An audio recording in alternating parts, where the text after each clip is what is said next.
अपने पास एक सेल ये है, दूसरा सेल ये है, तीसरा सेल ये है। अब इन तीनों सेल्स के बीच में जो स्पेस है, इसमें कोई ना कोई फ्लूइड भरा होगा। जो फ्लूइड इन सेल्स के बीच में भरा होता है उसको हम बोलते हैं, अगर ये सेल क्यूब लाइक ना होकर के बेटा लंबे होंगे और पतले होंगे, टॉल एंड स्लेंडर सेल होंगे, ठीक है, तो ये अपने क्या हो जाएंगे, ये हो जाएंगे अपने जो कनेक्टिव टिश्यू होती है ना, ये अपनी बॉडी की मोस्ट अबंडेंट है, सबसे ज्यादा पाई जाने वाली है, ठीक है, और हमारी बॉडी में वाइडली डिस्ट्रीब्यूटेड है। कार्टिलेज पढ़ रहे थे तो कॉन्ड्रोसाइट देखे थे, बोन्स पढ़ेंगे तो ऑस्टियोसाइट देखेंगे। ये जो ऑस्टियोसाइट प्रेजेंट होते हैं ये भी लेकुना में प्रेजेंट होते हैं, जैसे कि अपने कार्टिलेज में कॉन्ड्रोसाइट प्रेजेंट है। हेलो बच्चों, a very good evening to all of you. Welcome back to the channel. मैं आपकी जूलॉजी की टीचर डॉक्टर प्रज्ञा सिंह। आज हम लोग डिस्कस करेंगे स्ट्रक्चरल ऑर्गेनाइजेशन इन एनिमल्स अपने जूलॉजी पोर्शन में। मैंने अपना BDS किया हुआ है, डेंटिस्ट हूँ मैं। नीट 2018 से मेरा सिलेक्शन हुआ था। I have a teaching experience of 6+ years और मैंने यहाँ पर लखनऊ में, मैंने कोटा में और इसके अलावा मैंने पटना में बहुत सारे बच्चों का सिलेक्शन दिया हुआ है। तो आज हम लोग करने वाले हैं इस चैप्टर का वन शॉट, जिसमें हम लोग बहुत ही कम टाइम पे इस पूरे चैप्टर का रिविजन करेंगे। जब हम इस चैप्टर का रिवीजन कर रहे होंगे तो हम कुछ सारी चीजें होंगी जो बहुत इंपॉर्टेंट वाली कुछ चीजें हैं, उन पे हम स्पेशल फोकस करेंगे और हम एनसीईआरटी के थ्रू इस चैप्टर को रीड करेंगे। So basically it will be NCERT line by line concept with some extra focus on important data. तो शुरू करते हैं हम अपने चैप्टर के साथ में। And it is my kind request to all my students, जो भी ये वीडियो को देख रहे हैं, please open your NCERT in front of yourself, so that जब हम यहाँ पर चीजों को देखें और अंडरलाइन करें तो तुम मेरे साथ में फॉलो कर पाओ and keep noting down the things. यहाँ पर हम शुरू करते हैं पहली लाइन के साथ में। इसमें लिखा हुआ है कि in the preceding chapter you came across a large variety of organisms both unicellular and multicellular of the animal kingdom. इसका कहने का मतलब है कि एनिमल किंगडम में अपने दो टाइप के ऑर्गेनिजम्स होंगे, या तो वो यूनिसेलुलर होंगे या तो वो मल्टीसेलुलर होंगे। अगर वो यूनिसेलुलर होंगे तो इसमें क्या होगा, एक ही सेल है जो बॉडी में सारे फंक्शंस करेगा, यही बॉडी के सारे फंक्शंस को परफॉर्म करेगा। ऑल फंक्शंस ऑफ बॉडी में क्या क्या फंक्शंस हो सकते हैं, जैसे कि अपनी बॉडी में रिप्रोडक्शन होता है, रिस्पायरेशन होता है, एक्सक्रीशन होता है, डाइजेशन होता है। ये सारे के सारे काम एक सिंगल सेल कर रहा है, तो वो हो जाता है unicellular cell. Unicellular cell animal kingdom में ये क्लासिफिकेशन आया था बेटा लीनियस का, क्योंकि लीनियस ने जब 2 किंगडम क्लासिफिकेशन दिया था तो इन्होंने बोला था कि एक क्लासिफिकेशन है जिसमें प्लांटेई आता है और दूसरा होता है जिसमें एनिमेलिया आता है, क्योंकि व्हाइटटेकर के हिसाब से एनिमल किंगडम में कभी भी यूनिसेलुलर ऑर्गेनिजम्स नहीं आ सकते थे। तो यहाँ पर क्या है, ये लीनियस के क्लासिफिकेशन के हिसाब से एनसीईआरटी बात करती है, जहां पर यूनिसेलुलर में अपने ऑल फंक्शंस दिखाता है। इसका एग्जाम्पल अपना हो जाएगा अमीबा। अमीबा अपना होता है यूनिसेलुलर ऑर्गेनिज्म। लेकिन अगर हम मल्टीसेलुलर ऑर्गेनिजम्स की बात करें तो ये वो ऑर्गेनिजम्स होते हैं जिसमें बहुत सारे सेल एक साथ मिल करके अपने फंक्शंस को डिवाइड करते हैं। कुछ सेल हैं जो रिप्रोडक्शन का काम कर रहे हैं, कुछ सेल हैं जो डाइजेशन का काम कर रहे हैं, कुछ सेल हैं जो रिस्पायरेशन का काम कर रहे हैं। मतलब कुल मिला के बहुत सारे फंक्शंस हो रहे हैं बॉडी में, और वो सारे फंक्शंस अलग अलग सेल कर रहे हैं, तो वो हो जाते हैं अपने मल्टीसेलुलर ऑर्गेनिज्म। इसमें हमको 2 एग्जांपल्स बेसिकली पढ़ने होते हैं। एक एग्जांपल होता है हाइड्रा का और दूसरा एग्जांपल होता है ह्यूमन बॉडी का। क्योंकि हाइड्रा जो है, हाइड्रा में थाउजेंड्स ऑफ सेल प्रेजेंट है, मतलब कुछ हजार नंबर में ये सेल्स प्रेजेंट होते हैं। लेकिन अगर ह्यूमन बॉडी की बात करें तो यहाँ पर बिलियंस ऑफ सेल की बात करती है एनसीईआरटी। बिलियंस ऑफ सेल का मतलब है कि कई सारे सेल हैं।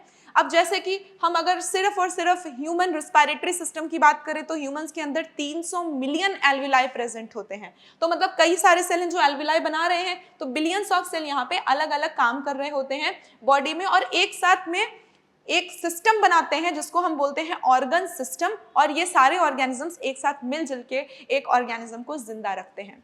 अब इसमें सबसे इंपॉर्टेंट है जो तुम्हारे बोर्ड एग्जाम्स में भी आता है, तुम्हारे नीट में भी पूछा जाता है, और हर जगह पे ये चीजें बहुत ज्यादा लेबल की जाती है कि टिश्यू की डेफिनेशन बताओ। तो टिश्यू की डेफिनेशन देती है एनसीईआरटी की लास्ट लाइन फर्स्ट पैराग्राफ की। बोलती है कि जो मल्टीसेलुलर एनिमल्स होते हैं इसमें ग्रुप होता है बेटा, ग्रुप होता है एक सिमिलर सेल का। ये कुछ सेल्स हैं जो सिमिलर नेचर के हैं। सिमिलर का मतलब ये एक जैसे हैं, अभी मैं बोलूं अगर दो लोग एक जैसे दिखते हैं तो तुम मुझसे पूछोगे कि किस रिस्पेक्ट में ये एक जैसे दिखते हैं। तो यहाँ पे तीन चीजें हो सकती हैं, ये सिमिलर सेल्स, या तो ये सेल्स जो है ओरिजिन में सिमिलर होंगे। ओरिजिन का मतलब है तीनों के तीन लेयर होती है बॉडी में, एक होती है एक्टोडर्म, एक होती है मेसोडर्म और एक होती है एंडोडर्म। तो हो सकता है ये सेल्स एक ही लेयर से आते हो, एक ही जर्म लेयर से आते हो सकता है कि ये सेल्स एक जैसा काम कर रहे हो, ठीक है, हो सकता है ये सेल्स एक जैसा काम करो, जैसे कुछ सेल्स हैं जिन्होंने मिल करके रिस्पायरेशन करना शुरू कर दिया। तो ओरिजिन हो सकती है, फंक्शन हो सकता है, इसके अलावा हो सकता है कि इनमें सिमिलैरिटी हो on the basis of their modifications, ठीक है।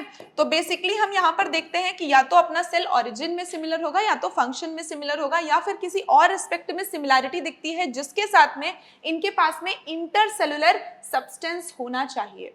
इंटरसेलुलर सब्सटेंस का मतलब है कि अपने पास एक सेल ये है, दूसरा सेल ये है, तीसरा सेल ये है।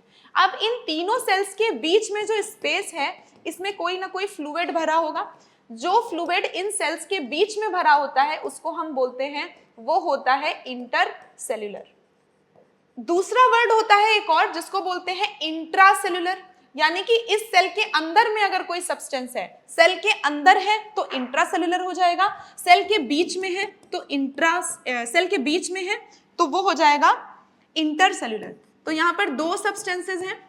तो जब हम एनसीईआरटी में टिश्यू की डेफिनेशन पढ़ते हैं तो हम जिस सब्सटेंस की बात कर रहे होते हैं बेटा वो इंटरसेल्युलर सब्सटेंस है, यानी कि इन सेल्स के बीच में कुछ सब्सटेंस होना चाहिए जिसको बोलेंगे इंटरसेल्युलर सब्सटेंस। और दोनों चीजें एक साथ में जब मिल जाती हैं तो ये कोई एक स्पेसिफिक काम करने लग जाता है। जैसे कि अपनी एक टिश्यू है जिसको हम बोलते हैं, सपोज करो कि अपनी हो गई जर्मिनल एपिथेलियम की टिश्यू, या फिर हम ये कह सकते हैं मस्कुलर टिश्यू। मस्कुलर टिश्यू का क्या काम है? कॉन्ट्रैक्ट करना, रिलैक्स करना और मूवमेंट कराना, ठीक है। तो यहाँ पर भी क्या हो रहा है, स्पेसिफिक फंक्शन कोई करने लग जाए। जैसे नर्वस टिश्यू हो गई, 4 टाइप की टिश्यूज होती हैं अपनी बॉडी में, तो चारों टाइप की टिश्यूज में मान लो कोई टिश्यू है जिसका काम है एक्साइट करना, स्टिमुलस सेंड करना और तुम्हारे ब्रेन को सिग्नल भेजना। तुम्हारे दिमाग को सिग्नल भेज रही है कि तुम पढ़ रहे हो, तुम्हारे दिमाग को सिग्नल जा रहा है कि अच्छे से पढ़ाई करो तो नेक्स्ट टेस्ट में अच्छा मार्क्स आएगा। तो ये क्या है, कोई एक स्पेसिफिक फंक्शन है जो कुछ सेल्स आपस में मिल करके कर रहे हैं, और ये सिमिलर होते हैं ओरिजिन में, फंक्शन में, या फिर मैंने बोला एक जैसे दिखते हैं यानी कि स्ट्रक्चर में, ठीक है। जरूरी नहीं है कि तीनों में सिमिलर हो, तीनों में से किसी एक में भी सिमिलर हो सकते हैं। और जब ये सेल आपस में मिलते हैं और उसके बाद में इनके बीच में सब्सटेंसेस प्रेजेंट होते हैं, मिलजुल के काम करते हैं, तो ये टिश्यू बनाते हैं। और ये डेफिनेशन तुम्हारे एग्जाम पॉइंट ऑफ व्यू से बहुत इंपॉर्टेंट है। इसके बाद एनसीईआरटी बोलती है, you may now be surprise to know that all complex animal का मतलब वो एनिमल्स जो मल्टी सेलुलर हैं, जिनके पास में काफी सारे सेल्स प्रेजेंट हैं, वो 4 टाइप के टिश्यूज से बनते हैं। अब ये जो टिश्यूज हैं ये ऑर्गन कैसे बनाती हैं, क्योंकि जब भी हम हायरार्की देख रहे होते हैं तो हम पहले देखते हैं कि कोई सेल है, सेल से हम हायरार्की देखते हैं जिससे बनती है टिश्यू, सेल से बनती है टिश्यू, और टिश्यू मिल करके बनाते हैं ऑर्गन, और ऑर्गन मिल करके बनाते हैं ऑर्गन सिस्टम। तो ये एक हायरार्की है जो हमें यहाँ पर देखने को मिलती है, ऑर्गन सिस्टम, ठीक है। तो अभी हमने क्या देखा, अभी हमने देखा सेल, कुछ सेल्स आपस में मिलकर के टिश्यू बना लिए। तो टिश्यू की डेफिनेशन में क्या हो गया, group of similar sales performing a specific function along with the intercellular matrix, ठीक है। अब हम देखेंगे कि ये टिश्यू ऑर्गन कैसे बनाती है। तो ये जब टिश्यूज होती हैं ये किसी स्पेसिफिक प्रपोर्शन में मिल जाती हैं, जैसे कि हमको यहाँ पर देखने को मिलता है टिश्यूज के बारे में कि ये ग्रुप ऑफ सिमिलर सेल होती हैं जिसमें इंटरसेलुलर मैट्रिक्स होती है, और ये मिल करके कोई स्पेसिफिक फंक्शन या फिर स्पेसिफिक काम कर रही होती हैं। ये हो गया स्पेसिफिक फंक्शन, कोई स्पेसिफिक फंक्शन कर रही होती है तो हम उसको बोलते हैं टिश्यू। टिश्यूज अपने बॉडी में होती हैं बेटा 4 टाइप की, एक होती है एपिथेलियल टिश्यू, एक होती है मस्कुलर टिश्यू, एक होती है नर्वस टिश्यू और एक होती है कनेक्टिव टिश्यू, ठीक है। अब हमें क्या देखना था, हमें देखना था कि ये जो टिश्यूज होती हैं ये एक साथ मिल करके ऑर्गन कैसे बनाती हैं। तो ऑर्गन तब बनते हैं जब ग्रुप ऑफ टिश्यू, यानी कि कभी भी एक टिश्यू एक ऑर्गन नहीं बना सकती। हम पढ़ते हैं ना कि एकता में शक्ति है, तो एकता क्या है, यहाँ पे 4 टिश्यूज अपनी बॉडी में है, टोटल पूरा शरीर 4 टिश्यूज से मिलकर बना है। एक है एपिथेलियल टिश्यू, दूसरी है कनेक्टिव टिश्यू, तीसरी है नर्वस टिश्यू और फोर्थ है मस्कुलर टिश्यू। अब ये चारों टिश्यूज जब एक साथ में कंबाइन करें, लेकिन ऑर्गेनाइज्ड मैनर में करें। ऐसा थोड़ी ना होता है कि एक टिश्यू आगे लग गई, अभी मन कर गया तो आगे लग गई, बाद में मन कर गया तो पीछे लग गई, मन कर गया तो बीच में लग गई। यानी कि जब लेयर बन रही है तो इसमें एक स्पेसिफिक पैटर्न है जिसमें ये लगे। हो सकता है कि कनेक्टिव टिश्यू बाहर लगना पसंद करे, फिर मस्कुलर टिश्यू लगे, फिर एपिथेलियल टिश्यू लगे और उसके बाद में अपनी नर्वस टिश्यू लगे। हो सकता है ये ऑर्डर फॉलो करे, हो सकता है कोई और ऑर्डर फॉलो करे, लेकिन इसको कोई ना कोई ऑर्डर तो फॉलो करना ही पड़ेगा। तो ऑर्गेनाइज्ड होनी चाहिए और एक स्पेसिफिक प्रपोर्शन में होनी चाहिए, यानी इनका जो अनुपात है वो कोई स्पेसिफिक होना चाहिए। जैसे अगर हम ब्रेन की बात करते हैं तो हमारी ब्रेन में नर्वस टिश्यू ज्यादा होगी, क्योंकि ब्रेन का काम होता है सोचने का, समझने का, रिएक्ट करने का, और ये फंक्शन हमारी चारों टिश्यूज में से नर्वस टिश्यू करती है। तो ब्रेन में नर्वस टिश्यू ज्यादा होगी। अगर हम बात करें लीवर की, लीवर का काम होता है बाइल जूस का सेक्रीशन करना, जो कि स्टोर होता है गॉल ब्लैडर में। तो जब सेक्रीशन की बात आती है तो वो फंक्शन होता है एपिथेलियल टिश्यू का। तो जो टिश्यू ज्यादा काम करती है उस ऑर्गन में वो ज्यादा होगी, ठीक है। जैसे अगर हम इंटेस्टाइन की बात करें तो इंटेस्टाइन में अब्जॉर्प्शन होता है और पेरिस्टालिसिस होती है, तो हमें वहां पे मस्कुलर टिश्यू देखने को मिलेगी, इसके अलावा एपिथेलियल टिश्यू मिलेगी, ठीक है। जैसे हार्ट है अपना, तो एक्चुअली में क्या है, हर एक ऑर्गन में हमें चारों टिश्यूज देखने को मिल जाती हैं। एपिथेलियल टिश्यू भी प्रेजेंट होती है, कनेक्टिव टिश्यू भी प्रेजेंट होती है, मस्कुलर टिश्यू भी प्रेजेंट है, नर्वस टिश्यू भी प्रेजेंट है। चारों टिश्यूज हर एक ऑर्गन में प्रेजेंट होती हैं, लेकिन वेरिएशन कहां पे आता है, स्पेसिफिक प्रपोर्शन। हो सकता है हार्ट में मस्कुलर टिश्यू का प्रपोर्शन ज्यादा होगा, लेकिन एपिथेलियल का थोड़ा कम होगा। नर्वस टिश्यू सबसे कम होगी, क्योंकि इसको सिर्फ एसए नोड, एवी नोड ही बनाना होता है ना। तो यहाँ पर क्या है, चारों टिश्यूज का जो प्रपोर्शन है वो अलग अलग होता है। तो स्पेसिफिक प्रपोर्शन, जो प्रपोर्शन होना चाहिए उस प्रपोर्शन में ये चारों टिश्यूज अरेंज हो जाती हैं और एक स्पेसिफिक पैटर्न में अरेंज होती हैं। स्पेसिफिक पैटर्न का मतलब है कि ऐसा नहीं है कि हमेशा जिसका जहां मन कर गया लग गया। जैसे मान लो मुझे हार्ट बनाना है तो मैं सबसे बाहर एपिथेलियल टिश्यू लगाऊंगी, क्योंकि मुझे हार्ट की कवरिंग बनानी है और कवरिंग बनाने का काम होता है एपिथेलियल टिश्यू का। तो मैं बाहर एपिथेलियल टिश्यू लगाऊंगी, उसके बाद में क्योंकि अपना हार्ट एक मस्कुलर ऑर्गन होता है तो फिर मैं मस्कुलर टिश्यू लगाऊंगी। उसके अंदर ब्लड भरा होता है, ब्लड आता है कनेक्टिव टिश्यू में, तो फिर उसके अंदर मैं कनेक्टिव टिश्यू डाल दूंगी। और सबसे लास्ट में मुझे क्या करना है, मुझे अपने हार्ट को ऐसा करना है कि वो खुद से एक्साइट हो, ऑटो एक्साइटेबल करना है, तो मैं उसमें नर्वस सिस्टम लगा दूंगी। तो सबसे कम अमाउंट में अपने हार्ट में नर्वस टिश्यू प्रेजेंट होगी, ठीक है। तो मतलब स्पेसिफिक प्रपोर्शन हमने देखा, और स्पेसिफिक पैटर्न का मतलब है कि अलग अलग लेयर अलग चीजों से बनी होगी। तो ये सब जब ऐसा होता है तो ये चारों टिश्यूज मिल करके एक ऑर्गन बना देती हैं।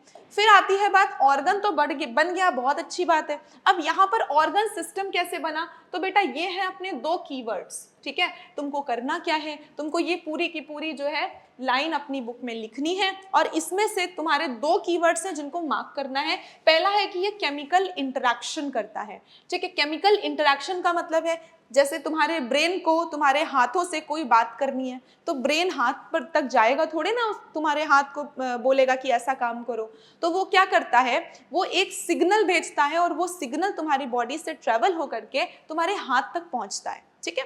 तो ये कौन सा रिएक्शन हुआ, ये हुआ केमिकल, यानी बॉडी में कुछ हार्मोन्स रिलीज किए जा रहे हैं, कुछ एंजाइम्स रिलीज किए जा रहे हैं। क्यों रिलीज किए जा रहे हैं, ताकि पूरी बॉडी एक दूसरे से कम्युनिकेट कर सके, क्या करना है, कैसे मूवमेंट करना है, कैसे रोज की जिंदगी में सारी चीजों को रिएक्ट करके बनाना है, पढ़ना कैसे है, ठीक है। सारी चीजें मतलब जो भी कोऑर्डिनेशन बॉडी में चल रहे हैं वो केमिकल कोऑर्डिनेशंस होते हैं। जैसे हार्ट को बहुत कभी होता है ना, जब पैरासिम्पैथेटिक नर्वस सिस्टम तुम्हारा एक्टिवेट होता है, या कभी तुम डर जाते हो तो तुम्हारी बॉडी में सिंपैथेटिक सिस्टम एक्टिवेट हो जाता है। तो जब सिंपैथेटिक सिस्टम एक्टिवेट हो जाता है ना, तो ऐसा होता है कि बस भागो यहाँ से, क्योंकि फ्राइट की सिचुएशन हो, फियर की सिचुएशन हो, तब सिंपैथेटिक नर्वस सिस्टम एक्टिवेट होता है। तो जब वहां से भागने की बात हो, ठीक है, दौड़ने की बात हो, इसका मतलब है कि तुम्हारी बॉडी में ब्रेन ने कहा है पैरों से कि भाग जाओ, तो कैसे रिएक्ट करेगा, हार्मोन से, एंजाइम से, या किसी केमिकल से।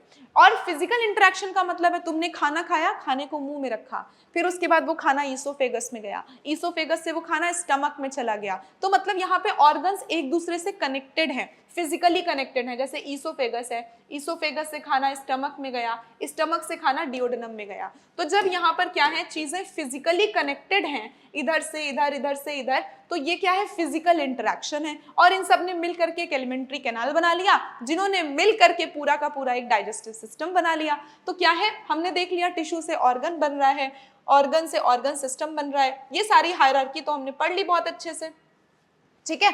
तो यहां तक का अपना हमने एक पैराग्राफ पूरा एनसीईआरटी का कंप्लीट कर दिया। अब हम देखते हैं बेटा कि इसके बाद में जो टिश्यूज है अपनी बॉडी में, वो 4 टाइप में जो डिवाइडेड हैं, वो किस बेसिस पे हमने डिवाइड की हैं।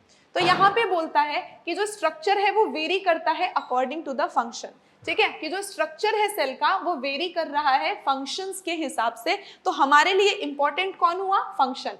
फंक्शन अपना ज्यादा इंपॉर्टेंट हुआ क्योंकि फंक्शन के हिसाब से स्ट्रक्चर्स बदल रहे हैं, ठीक है। तो यहाँ पे फंक्शन इंपॉर्टेंट हो गए, उसके हिसाब से स्ट्रक्चर बदले। जब स्ट्रक्चर बदले तो हमारे सेल्स ने मॉडिफाई होकर के 4 टाइप के टिश्यूज बना दी, जिसमें से अपनी पहली टिश्यू बन गई एपिथेलियल टिश्यू। एपिथेलियल टिश्यू का काम क्या होता है, ये बनाती है कवरिंग, ये करती है प्रोटेक्शन, ठीक है, कवरिंग करती है, ढक देती है बॉडी के ऑर्गन्स को, बॉडी के सारे ऑर्गन्स को चारों तरफ से रैप करती है। इसके अलावा ये हमारी बॉडी को प्रोटेक्ट करती है, क्योंकि जो अपनी एपिथेलियल टिश्यू है ना, ये अपनी स्किन में भी प्रेजेंट है। इसके अलावा दूसरा मॉडिफिकेशन था कनेक्टिव टिश्यू का। ये टिश्यू क्या करती है, ये कनेक्ट करती है, ये पूरी बॉडी को आपस में कनेक्ट करती है, क्योंकि कनेक्टिव टिश्यू में आता है क्या, कनेक्टिव टिश्यू में आता है ब्लड। ब्लड के अलावा इसमें आते हैं बोन्स, और ये जो बोन्स होते हैं ये हमारी बॉडी का स्ट्रक्चरल और फ्रेमवर्क फॉर्म करते हैं, ठीक है। फिर आती है अपनी मस्कुलर टिश्यू। ये जो मस्कुलर टिश्यू होती है ना, ये मूवमेंट कराती है। जो तुम चल पा रहे हो, इधर से उधर कूद पा रहे हो, भाग पा रहे हो, ये किस वजह से कर पा रहे हो, क्योंकि तुम्हारी बॉडी में मसल्स हैं, तुम्हारे बाइसेप्स बनते हैं, तुम जिम जाते हो, बढ़िया से प्रैक्टिस करते हो, एक्सरसाइज करते हो, तो कौन डेवलप होती है, मस्कुलर टिश्यू डेवलप होती है। इसके बाद आती है न्यूरल टिश्यू। बहुत गर्मी होती है तो तुम्हें क्या, पसीने आते हैं, कैसे पता चलता है, क्योंकि तुम्हारी जो नर्वस टिश्यू है वो तुम्हें बताती है कि बहुत गर्मी है, एसी की जरूरत है। बहुत ठंडी होती है तो शिवरिंग करते हो, ब्लैंकेट चाहते हो, क्यों, क्योंकि तुम्हारा जो न्यूरल टिश्यू है, न्यूरल टिश्यू में अपना ब्रेन आता है, स्पाइनल कॉर्ड आता है, जो रिएक्ट करता है और बताता है कि तुमको जरूरत है एक अच्छे से स्वेटर की, ठीक है। तो ठंडी लगना, गर्मी लगना, इसके अलावा चीजों का रिस्पॉन्स देना, डर लगना, खुशी महसूस होना, ये सब आती हैं अपनी नर्वस टिश्यू में, यानी कि न्यूरल टिश्यू में। अब हम आगे देखते हैं एपिथेलियल टिश्यू। अभी हमने 4 टिश्यूज के बारे में बात की, एपिथेलियल टिश्यू की बात की, मस्कुलर टिश्यू की बात की, कनेक्टिव टिश्यू की बात की, है ना, और हमने बात की अपनी 4th टिश्यू जिसका नाम था कनेक्टिव हो गई, मस्कुलर हो गई, एपिथेलियल टिश्यू हो गई और नर्वस टिश्यू हो गई, ठीक। तो एपिथेलियल टिश्यू के बारे में अब हम डिटेल में देखेंगे। We commonly refer to an epithelial tissue as epithelium. Epithelium होता है बेटा सिंगुलर, क्योंकि पेपर में ये भी पूछ सकता है ना कि एपिथेलियम का सिंगुलर या एपिथेलिया का सिंगुलर क्या होता है, तो पता होना चाहिए। और प्लूरल होता है epithelia. This tissue has free surface. इसमें एक सरफेस होती है जो फ्री होती है। जैसे कि मान लो मैंने ये एपिथेलियल टिश्यू बनाई, ये अपनी हो गई कॉल्यूमिनर एपिथेलियम, ठीक है। तो इसमें एक सरफेस है जो बेसमेंट मेम्ब्रेन के पास है, उसको टच कर रही है, तो ये तो फ्री नहीं होगी। ये वाली सरफेस होती है जो फ्री होती है। अब अगर इस सेल की सरफेस फ्री है तो इसमें क्या है, एक फ्री सरफेस है। अब ये फ्री सरफेस या तो तुम्हारी बॉडी के बाहर, ये जो मौसम है इसको फेस करेगी, या तो ये तुम्हारे बॉडी में ब्लड भरा हुआ है ना, तो जहां पे ऑर्गन्स को लाइन कर रही है उसको फेस करेगी। जैसे कि ये जो एपिथेलियल टिश्यू होती है ये ब्लड वेसल बनाती है। अब इसके अंदर तो खून बह रहा है, तो जब इसके अंदर खून बह रहा है तो वो क्या फेस कर रही है, ये वाली टिश्यू, ये जो अपनी एपिथेलियल टिश्यू है, ये बॉडी के फ्लूइड को फेस कर रही है, ठीक है। लेकिन तुम्हारी स्किन में जो प्रेजेंट है टिश्यू, एपिथेलियल टिश्यू, ये क्या है, ये आउटसाइड एनवायरनमेंट को फेस कर रही है। तो हमने यहाँ पे 2 चीजें देखी कि ये जो एपिथेलियल टिश्यू है, या तो ये फेस करती है बॉडी के फ्लूइड को, यानी कि खून, ठीक है, या फिर प्लाज्मा। अपनी बॉडी में दो फ्लूइड होते हैं, या तो ब्लड होता है या तो लिम्फ होता है, तो उन दोनों को फेस करती है। या तो ये आउटसाइड एनवायरनमेंट को फेस करती है, क्योंकि यही एपिथेलियम तुम्हारी प्रेजेंट होती है कहाँ पे, स्किन पे, और स्किन हमेशा आउटर एनवायरनमेंट के लिए बनी होती है, ठीक है। तो ये क्या फेस कर रही है, या तो बॉडी फ्लूइड या तो outside environment, and provides a covering और लाइनिंग। मतलब या तो ये तुम्हारे स्किन को कवर करेगी या तो तुम्हारे बॉडी के ऑर्गन्स को लाइन करेगी। जब तुम किसी की बर्थडे पार्टी में जाते हो तो तुम उसको गिफ्ट को ऊपर से कवर करके देते हो, तो तुम्हारे बॉडी को ऊपर से कवर कर रखा है एपिथीलिया ने। और लाइनिंग कब बनाता है, जैसे कि मैंने अभी बताया कि कोई ब्लड वेसल है, सपोज करो ये ब्लड वेसल है जिसमें खून बह रहा है, तो इसकी लाइनिंग बना ली, तो ये क्या करती है, कवरिंग बनाती है, लाइनिंग भी बनाती है। इसमें जो सेल्स हैं वो कॉम्पैक्टली पैक्ड होते हैं, मतलब ये जो सेल्स होते हैं ना इसमें, ये बहुत पास पास में प्रेजेंट होते हैं। Let me show you this, कहाँ पे हमने इसका डायग्राम बनाया है, ये रहा, ठीक है। एपी मतलब अबव था, थीलिया मतलब ग्रोथ होता है। ये जो सेल्स होते हैं ना, देखो कितनी पास पास प्लेस है, ठीक, बहुत ही पास होते हैं। तो इसमें क्या हमने देखा कि ये सेल्स जो हैं वो क्लोजली पैक्ड होते हैं। जब ये सेल्स क्लोजली पैक हैं तो क्या इनके बीच में जो हमने अभी सब्सटेंस पढ़ा था इंट्रासेलुलर, वो ज्यादा प्रेजेंट होगा? नहीं प्रेजेंट होगा, क्योंकि स्पेस ही नहीं है, तो कैसे प्रेजेंट होगा? तो यहाँ पर क्या है, लिटिल, बहुत ही कम इंटरसेलुलर सब्सटेंस प्रेजेंट होता है, ठीक है, बहुत ही कम इंटरसेलुलर सब्सटेंस, या फिर हम उसको मैट्रिक्स बोल सकते हैं, मैट्रिक्स प्रेजेंट होती है। अब उसके अलावा इसमें इसकी खास बात क्या है, इसके नीचे बेटा यहाँ पर प्रेजेंट होती है बेसमेंट मेम्ब्रेन, ठीक है, इसके नीचे ये प्रेजेंट होती है, जो इसका नाम होता है बेसमेंट मेम्ब्रेन, ठीक है। बेसमेंट मेम्ब्रेन जो होती है, इसमें प्रेजेंट क्या होता है? अगर तुमसे पूछा जाए what are the components of basement membrane, तो तुम क्या बोलोगे? तुम बोलोगे कि यहाँ पर म्यूकोपॉलीसैकेराइड्स पाए जाते हैं और कुछ फाइबर्स पाए जाते हैं। ये इंपॉर्टेंट है क्योंकि तुमसे कॉम्पोजिशन पूछ लिया जाता है। क्या पूछेगा कि बेसमेंट मेम्ब्रेन में क्या क्या चीजें हैं जो प्रेजेंट होती हैं, तो यहाँ पे म्यूकोपॉलीसैकेराइड्स प्रेजेंट होते हैं और फाइबर्स प्रेजेंट होते हैं, ठीक है। अभी देखो इनकी खास बात क्या है, सेल्स बहुत क्लोजली प्लेस हैं, और जो ये बेसमेंट मेम्ब्रेन होती है ना, ये सेलेक्टिवली परमिएबल होती है। सेलेक्टिवली परमिएबल होने का क्या मतलब हो गया? सेलेक्टिवली परमिएबल का मतलब है, वैसे तो इसके पास कोई ब्लड सप्लाई तो होती नहीं है एपिथेलियल टिश्यू के पास, तो ये क्या होती है बेटा, एवास्कुलर होती है। एवास्कुलर का मतलब इस एपिथेलियल टिश्यू को कोई खाना पानी मिल नहीं रहा है, ठीक है, तो इसके पास जब खाना पानी आ नहीं रहा है तो इसे दूसरे से लेना पड़ेगा, क्योंकि अगर ये भूखी रही तो इसकी डेथ हो जाएगी। तो ये क्या करती है, इसके जस्ट नीचे, इस टिश्यू के जस्ट नीचे यहाँ पर एक एरियोलर कनेक्टिव टिश्यू प्रेजेंट होती है, या फिर हम बोलते हैं एरियोलर कनेक्टिव टिश्यू या फिर कनेक्टिव टिश्यू, क्योंकि जब हम अभी आगे पढ़ेंगे ना तो हम कनेक्टिव टिश्यू के 3 पार्ट्स पढ़ेंगे, जिसमें से एक होती है एरियोलर कनेक्टिव टिश्यू। तो ये जो एरियोलर कनेक्टिव टिश्यू है ना, ये इस एपिथेलिया के नीचे प्रेजेंट होती है, और इसी के थ्रू, क्योंकि ये कनेक्टिव टिश्यू है तो इसमें ब्लड भी आता होगा, तो इसी कनेक्टिव टिश्यू के थ्रू ये क्या करती है, ये एपिथेलिया अपना खाना अब्सॉर्ब करती है, ठीक है। तो खाना जो है वो किससे होके जाता है, बेसमेंट मेम्ब्रेन से, और बेसमेंट मेम्ब्रेन सारे सब्सटेंसेस को फिल्टर करना अलाउ नहीं करती है, जो खाने पीने की चीजें हैं वही लेकर के जाती है। इसीलिए हम कहते हैं कि जो बेसमेंट मेम्ब्रेन है वो सेलेक्टिवली परमिएबल है, फ्रीली परमिएबल नहीं होती है, सेलेक्टिवली परमिएबल होती है। कनेक्टिव टिश्यू जो होती है और ये नीचे प्रेजेंट है, इसको मैंने बोला एरियोलर कनेक्टिव टिश्यू, ठीक है। फिर वापस आते हैं अपने टॉपिक पे, बैक टू अवर एनसीईआरटी। यहां पर बोल रहा है there are 2 type of epithelial tissues, एक होती है अपनी सिंपल एपिथेलियम, एक होती है सिंपल एपिथेलियम, और दूसरी होती है कंपाउंड एपिथेलियम। जो सिंपल एपिथेलियम होती है और कंपाउंड एपिथेलियम होती है, इसको हमने डिवाइड किया है on the basis of number of layers, यानी कि अगर अपने पास में सिंगल लेयर है, ठीक है, अगर अपने पास में सिंगल लेयर है तो वो हो जाएगी सिंपल एपिथेलिया, और अगर अपने पास में कई लेयर्स होती हैं, यानी 2 से 8 लेयर प्रेजेंट है, तो वो हो जाएगी कंपाउंड एपिथेलिया, ठीक है। सिंपल एपिथेलिया और कंपाउंड एपिथेलिया, जिसको हमने किस बेसिस पे डिवाइड किया है, जिसको हमने डिवाइड किया है on the basis of presence of number of layers, ठीक है। इसका मेरे पास में ये डिफरेंशिएशन का नोट है। तो हमने किस लिए किया है, सिंपल लेयर में सिंगल लेयर होती है सेल की, यहाँ पर होगा बेटा सिंगल लेयर होता है सेल का, और जब हम कंपाउंड एपिथेलिया की बात करते हैं तो 2 to 8 layer of cell present होता है।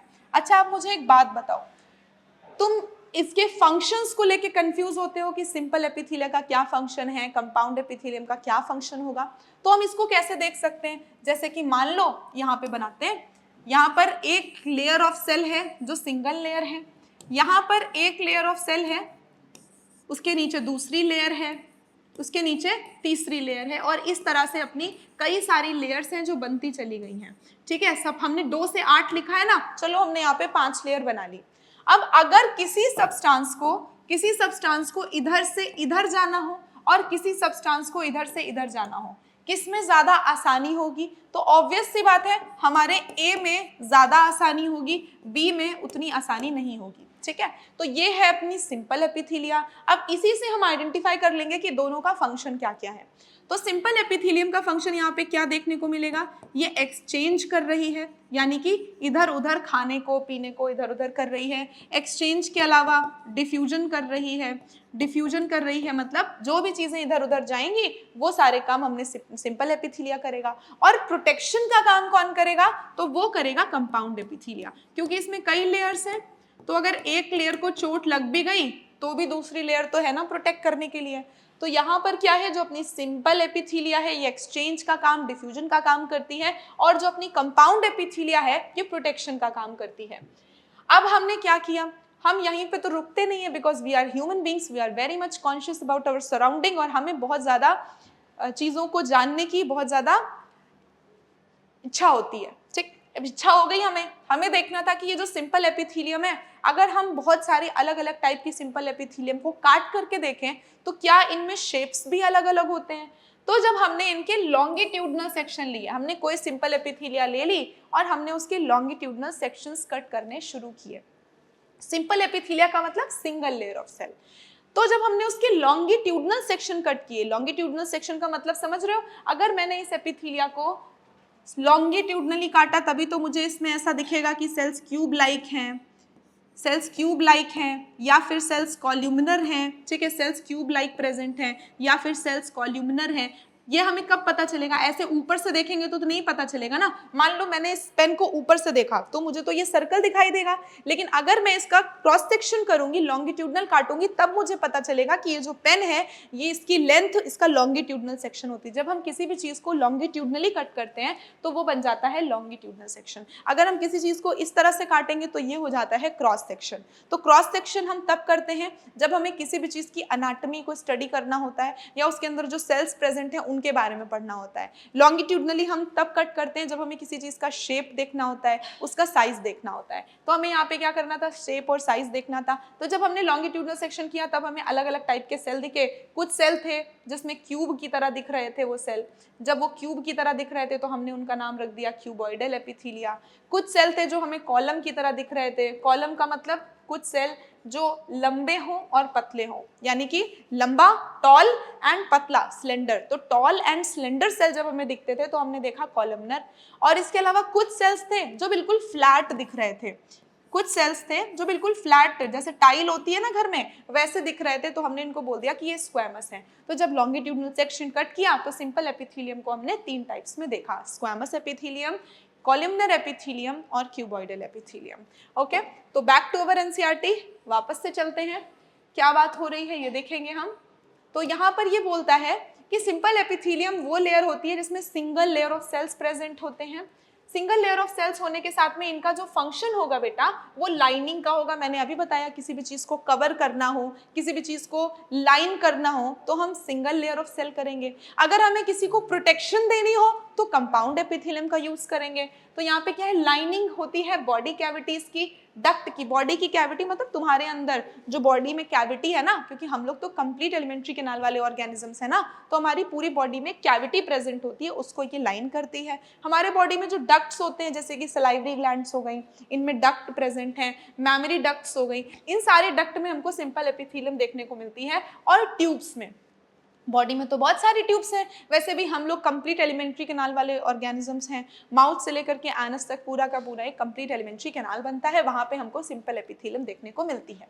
अगर हम कंपाउंड एपिथेलियम की बात करें तो 2 या 2 से ज्यादा सेल लेयर्स जब प्रेजेंट होंगी, 2 या 2 से ज्यादा होंगी और इनका फंक्शन होता है प्रोटेक्शन का, ये प्रोटेक्ट कर रही होंगी, तो ये क्या होंगी, ये होंगी अपनी कंपाउंड एपिथेलियम। ये कहां पर पाई जाती है बच्चे, तो ये पाई जाती हैं स्किन में। ओके, ये पाई जाती हैं स्किन में।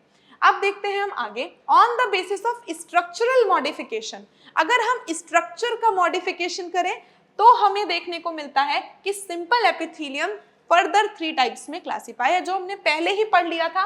स्ट्रक्चरल मॉडिफिकेशन हमको कब देखने को मिला? स्ट्रक्चरल मॉडिफिकेशन मतलब इनके बॉडी में चेंजेस, जैसे कि तुम्हारे अभी कहीं पे चोट लग जाए तो वहां पे क्या हो जाएगा, सूजन आ जाती है, स्वेलिंग हो जाती है, इन्फ्लेमेशन हो जाता है। तो जब स्वेलिंग और इन्फ्लेमेशन होता है तो मतलब बॉडी में स्ट्रक्चरल चेंज हुआ है, तुम्हारे बॉडी का स्ट्रक्चर बदल गया। तो जब स्ट्रक्चर बदला, ये हमने कैसे देखा, लॉन्गिट्यूडनल सेक्शन करके। तो हमने वहां पे देखा कि ये 3 टाइप की है, स्क्वैमस एपिथेलियम है, क्यूबॉइडल एपिथेलियम है और कॉलमनार एपिथेलियम है। लेट्स सी फर्दर आगे क्या है अपने पास। ये है बेटा 3 शेप्स, ठीक है।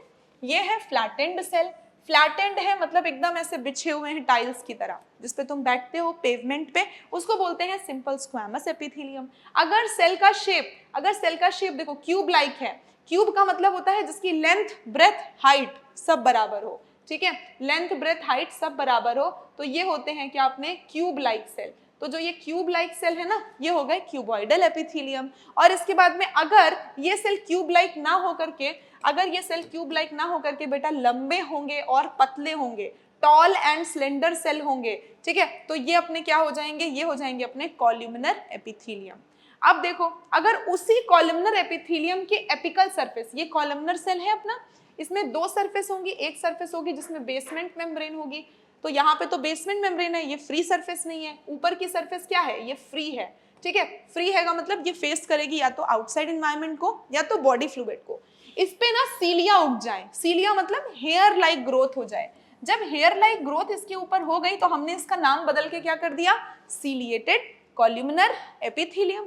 और हमको ये पहले से पता है कि जो सीलिया होते हैं वो मूवमेंट करते हैं और हर उस जगह पे प्रेजेंट होते हैं जहां पर हमें चीजों को एक जगह से दूसरी जगह पे सरकाना होता है, खिसकाना होता है, ठीक है। तो ये सारी चीजें हमने यहाँ पर देखी। अब हम आते हैं स्क्वैमस एपिथेलियम के बारे में, कुछ छोटी छोटी सी चीजें जिनको हमें जानना है। ये बनी होती है single thin layer of flattened cell, यानी कि यहाँ पे जो सेल्स हैं वो बिल्कुल फ्लैट है, पतले पतले दुबले दुबले से सेल्स हैं, ठीक है, विद इररेगुलर बाउंड्रीज। अच्छा, जो ये फ्लैट सेल होते हैं ना बेटा, इनके पास में कोई बाउंड्री नहीं होती अच्छी सी, मतलब कोई डिफाइंड बाउंड्री नहीं है। ये बाउंड्री कैसी है, ये बाउंड्री जो है ये बाउंड्री इरेगुलर है, ठीक है। इस तरह से ये बाउंड्री प्रेजेंट है। देखो, किसी भी सेल की बाउंड्री डिफाइंड नहीं है, कोई सेल कितना भी लंबा खींचा जा रहा है, लेकिन इनमें सब में क्या चीज कॉमन है कि ये सारे के सारे बिल्कुल फ्लैट सेल हैं, ठीक है। ये सेक्शन जो है हमने ऊपर से देखा है, अगर हम इसी चीज को साइड से देखें यानी क्रॉस सेक्शन करके देखें तो ये कुछ ऐसे सेल्स दिखेंगे। तो इसका मतलब क्या है, ये अपने फ्लैटेंड सेल होते हैं। फ्लैटेंड होने के अलावा ये टाइल की तरह दिखते हैं, तो हम इनको बोलते हैं टाइल लाइक अपीयरेंस, या फिर हम इनको बोलते हैं पेवमेंट एपिथेलियम। पेवमेंट एपिथेलियम का मतलब जैसे तुम जिस पे चल रहे हो ना, जिस फर्श पे तुम बैठे हो उस फर्श की तरह दिखने में होते हैं, तो इसीलिए हमने इनका नाम पेवमेंट एपिथेलियम लिख दिया, या फिर हमने इनको बेसमेंट एपिथेलिया बोल दिया। अब इनमें क्या, यहाँ पे जो सेल्स है इनके न्यूक्लियस भी होंगे, अगर कोई जिंदा है तो उसके अंदर न्यूक्लियस भी तो प्रेजेंट होगा ना। अब ये जो अपीयरेंस है ना, तो जब हमने माइक्रोस्कोप से इसके न्यूक्लियस देखे तो हमें वो दिखने में ऐसे लगे जैसे वो कुछ वेवी अपीयरेंस दे रहे थे। वेवी मतलब समझते हो, वेव की तरह, समुद्र में लहरें उठती हैं तो जो लहर होती है वो ऐसे ही होती है ना, ऐसे ही होती है ना लहर। तो जब ऐसी लहर की तरह ये दिखे तो हमने बोल दिया कि ये वेवी अपीयरेंस दे रहे हैं। वेवी अपीयरेंस का मतलब हो गया, ये हो गई अपनी टैसिलेटेड एपिथेलियम। टैसिलेटेड, टैसल्स देखे होंगे, घुंघराले बाल जैसे होते हैं टैसल्स, तो टैसिलेटेड एपिथेलियम या फिर वेवी अपीयरेंस इसको हम बोलते हैं। इसका फंक्शन क्या है, सिंपल एपिथेलियम के बारे में इतना जान रहे हैं तो क्यों जान रहे हैं, क्योंकि ये अपने इंटरनल ऑर्गन्स की लाइनिंग बनाती है। बॉडी में जो ऑर्गन्स है ना उनकी लाइनिंग बनाती है। मैं बार बार तुम्हें एक ही लाइनिंग पढ़ा रही हूँ, कौन सी बच्चा बता रही हूँ ना, ये ब्लड वेसल है, ये ब्लड वेसल के अंदर यहाँ पे ब्लड फ्लो करता है, तो जो ब्लड वेसल के अंदर ब्लड फ्लो करता है इसी को बोलते हैं हम लाइनिंग। और ये जो लाइनिंग बन गई, इस लाइनिंग को हमने बोल दिया एंडोथीलियम। यानी हमने आज से एक नई चीज लर्न कर ली। क्या लर्न किया कि जो वॉल ऑफ ब्लड वेसल होती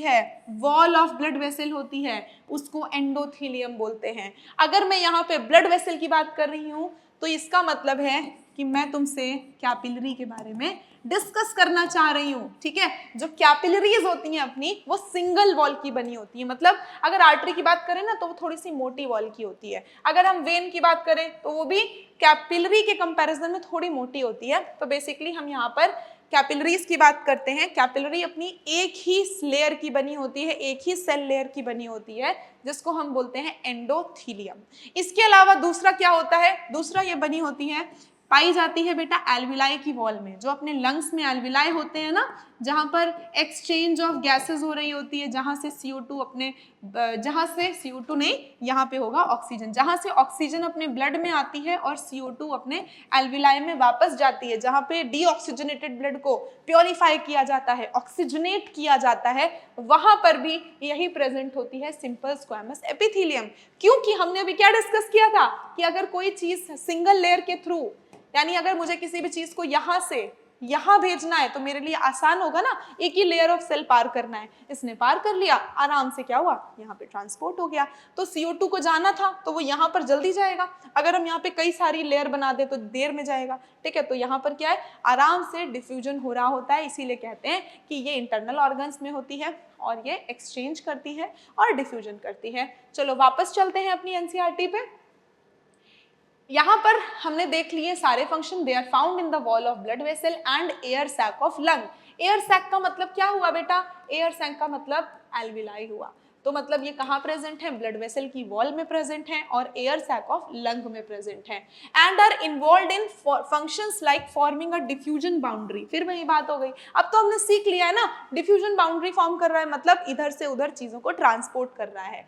the cuboidal epithelium is composed of single layer of cube like cell. Single layer होती है क्यूब लाइक सेल की। क्यूब लाइक सेल और कॉलम की तरह सेल्स हमने देख लिए हैं। यानी अब हमको जो है बात करनी है किसके बारे में, सिंपल एपिथेलियम के बाद में सिंपल क्यूबॉइडल एपिथेलियम, ठीक है। तो अगर हम सिंपल क्यूबॉइडल एपिथेलियम पे आते हैं तो ये जो सेल्स होते हैं बेटा, ये होते हैं क्यूब लाइक सेल है।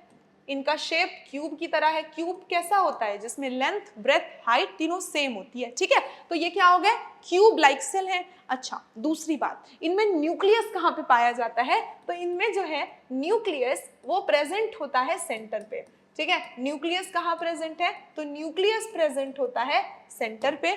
और इसका फंक्शन क्या होता है, वेरी इंपॉर्टेंट, इसका फंक्शन होता है सेक्रीशन करना और अब्जॉर्प्शन करना। दो फंक्शन होते हैं, एक फंक्शन हुआ सेक्रीशन करना और एक फंक्शन हुआ अब्जॉर्प्शन करना, ठीक है। तो ये सेक्रीशन भी कर रहा है, ये अब्जॉर्प्शन भी कर रहा है। अब पहले हमने जब सिंपल स्क्वैमस एपिथेलियम देखी थी तो हमने ये देखा था कि वो पाया कहाँ जाता है, तो वो पाया जा रहा था कहाँ पे, वो वॉल ऑफ एल्विलाई में और इसके अलावा ब्लड वेसल की वॉल में। ये हमको कहाँ देखने को मिलेंगे, ये हमको वॉल्स ऑफ डक्ट में देखने को मिलेंगे। डक्ट की वॉल में मतलब जैसे कि अपनी हो गई सलाइवरी डक्ट हो गई, ठीक है। अभी हमने थोड़ी देर पहले डक्ट्स और ट्यूब्स की डिस्कशन की थी ना, सलाइवरी डक्ट हो गई, मैमरी डक्ट हो गई, इनमें हमें ये देखने को मिलेंगे, ठीक है। मैमरी डक्ट हो गई, ये सारी चीजें हमको इन दोनों जगह पे देखने को मिलती हैं। इसके अलावा tubular part of nephron. Nephrons जानते हो क्या होते हैं, नेफ्रॉन्स होती हैं बेटा किडनी में, ठीक है, जो ब्लड को फिल्टर करती हैं, यूरिन का फॉर्मेशन करती हैं, तो वहां पर नेफ्रॉन्स प्रेजेंट होती हैं। नेफ्रॉन्स अपनी फंक्शनल यूनिट होती हैं किडनी की, जैसे न्यूरॉन्स होती हैं, न्यूरॉन्स नर्वस सिस्टम की यूनिट होती है, लेकिन बेटा ये जो नेफ्रॉन्स होती हैं ये किडनी की फंक्शनल यूनिट होती हैं और यूरिन फॉर्मेशन में मदद करती हैं। यूरिन फॉर्मेशन में इनका जो ट्यूबुलर पार्ट होता है, ट्यूबुलर पार्ट में इनकी तीन चीजें आती हैं। एक आती है PCT यानी प्रॉक्सिमल कॉन्वोल्यूटेड ट्यूब्यूल, एक आती है इनकी लूप ऑफ हेनले और तीसरी आती है DCT। तो इसमें जो PCT वाला पोर्शन होता है इसमें बहुत सारे अपने सिंपल क्यूबॉइडल सेल्स देखने को मिल जाते हैं, ठीक है।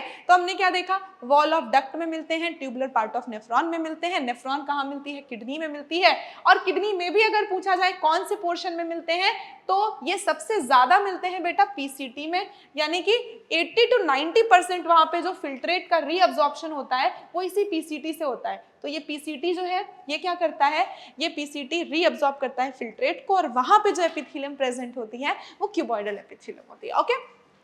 अब देखो, commonly found in the duct of gland में मिल गई और ट्यूबुलर पार्ट ऑफ नेफ्रॉन में मिल गई। जैसे कि किडनी हो गया, इसका फंक्शन क्या है, मैंने अभी बताया, सेक्रीशन एंड अब्जॉर्प्शन का फंक्शन होता है।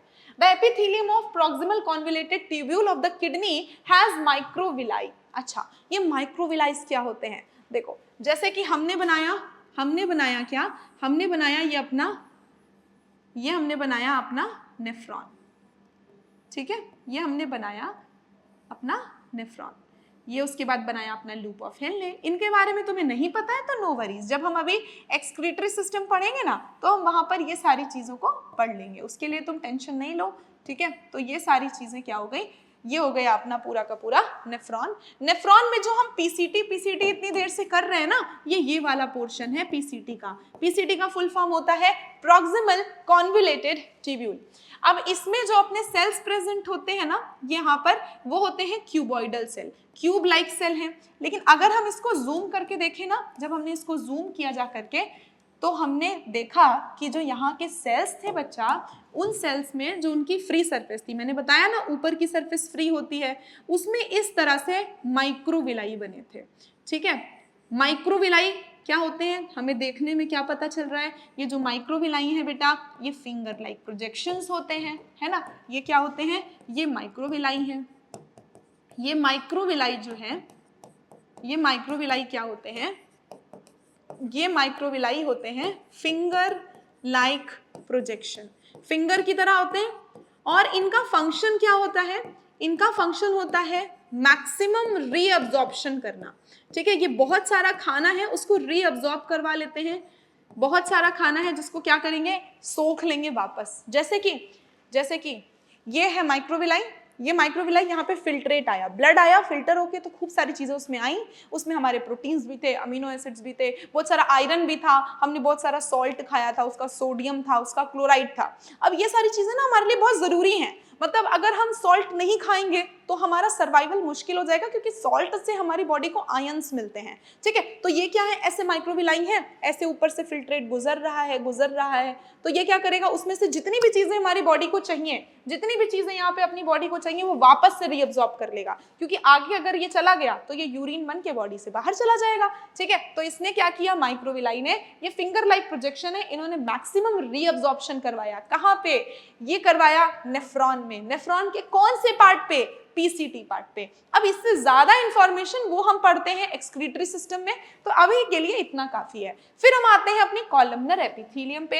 ये जो कॉलमनर एपिथेलियम होती है ना, ये बनी होती है सिंगल लेयर। सिंगल लेयर का मतलब सिंपल एपिथेलियम। और यहाँ पे जो सेल्स होते हैं वो टॉल एंड स्लेंडर सेल होते हैं। देख लें कैसे दिखते हैं, वैसे तो हम पहले भी देख चुके हैं कैसे दिखते हैं। ये दिखने में कैसे होंगे, ये दिखने में ऐसे होंगे, ठीक है। देखो लंबे लंबे हैं और पतले पतले हैं, तो ये सेल्स अपने कैसे हो गए, ये हो गए टॉल एंड स्लेंडर, यानी कि पतले सेल हैं और लंबे हैं, टॉल एंड स्लेंडर सेल्स हैं। और इनमें न्यूक्लियस, देखो जब भी हमने क्यूबॉइडल देखा था तो उसमें न्यूक्लियस हमको सेंटर पे देखने को मिला था। यहाँ पर जो न्यूक्लियस है ना, वो न्यूक्लियस हमको बेस पे देखने को मिला, ठीक है। ये न्यूक्लियस हमको कहाँ देखने को मिला, ये न्यूक्लियस हमको बेस पे देखने को मिला, यानी नीचे की साइड देखने को मिला। तो ये क्या हो गया अपना बेसल एपिथेलियम, बेसल साइड में न्यूक्लियस हो गया। और ये क्या हो गई बेटा, ये हो गई एपाइकल सरफेस। ये वही सरफेस है जो या तो बॉडी के फ्लूइड्स को फेस करेगी, या तो ये हमारे क्या करेगी, बॉडी की सराउंडिंग्स यानी इन्वायरमेंट को फेस करेगी। तो यहाँ पे हमने दो चीजें देख ली इनकी कैरेक्टरिस्टिक। पहला कि ये टॉल एंड स्लेंडर सेल है, न्यूक्लियस इसमें बेस पे प्रेजेंट होता है, ठीक है। अब हमें ये देखने को कहाँ मिलेंगे, तो ये हमको ना लिवर में देखने को मिलते हैं। और लिवर वर्ड जो इससे रिलेटेड होता है वो हिपैटो होता है, ठीक है। यानी कि अगर तुम लीवर के रिगार्डिंग कोई भी स्टडी करो तो हिपैटोलॉजी, स्टडी ऑफ लिवर हिपैटोलॉजी। अगर तुम हार्ट से रिलेटेड स्टडी करो तो कार्डियोलॉजी। तो यहाँ पर क्या है, सेल्स जो लीवर के प्रेजेंट होते हैं उनको हम बोलते हैं हिपैटोसाइट, यानी कि सेल्स ऑफ लीवर। ये लीवर करता क्या है, ये बाइल जूस का फॉर्मेशन करता है, ठीक है। बाइल जूस का फॉर्मेशन करता है और बाइल का फंक्शन क्या होता है, फैट को इमल्सिफाई करता है। तो बाइल का फंक्शन होगा फैट का इमल्सिफिकेशन। अब सबसे इंपॉर्टेंट है फैट का इमल्सिफिकेशन क्या होता है। जैसे कि तुमने क्या किया, तुमने एक घी खाया, घी में ये बड़ी सी ड्रॉपलेट थी, ये बहुत बड़ी ड्रॉपलेट थी, बिग ड्रॉपलेट। अब इसको इसने क्या किया, छोटे छोटे टुकड़ों में तोड़ दिया।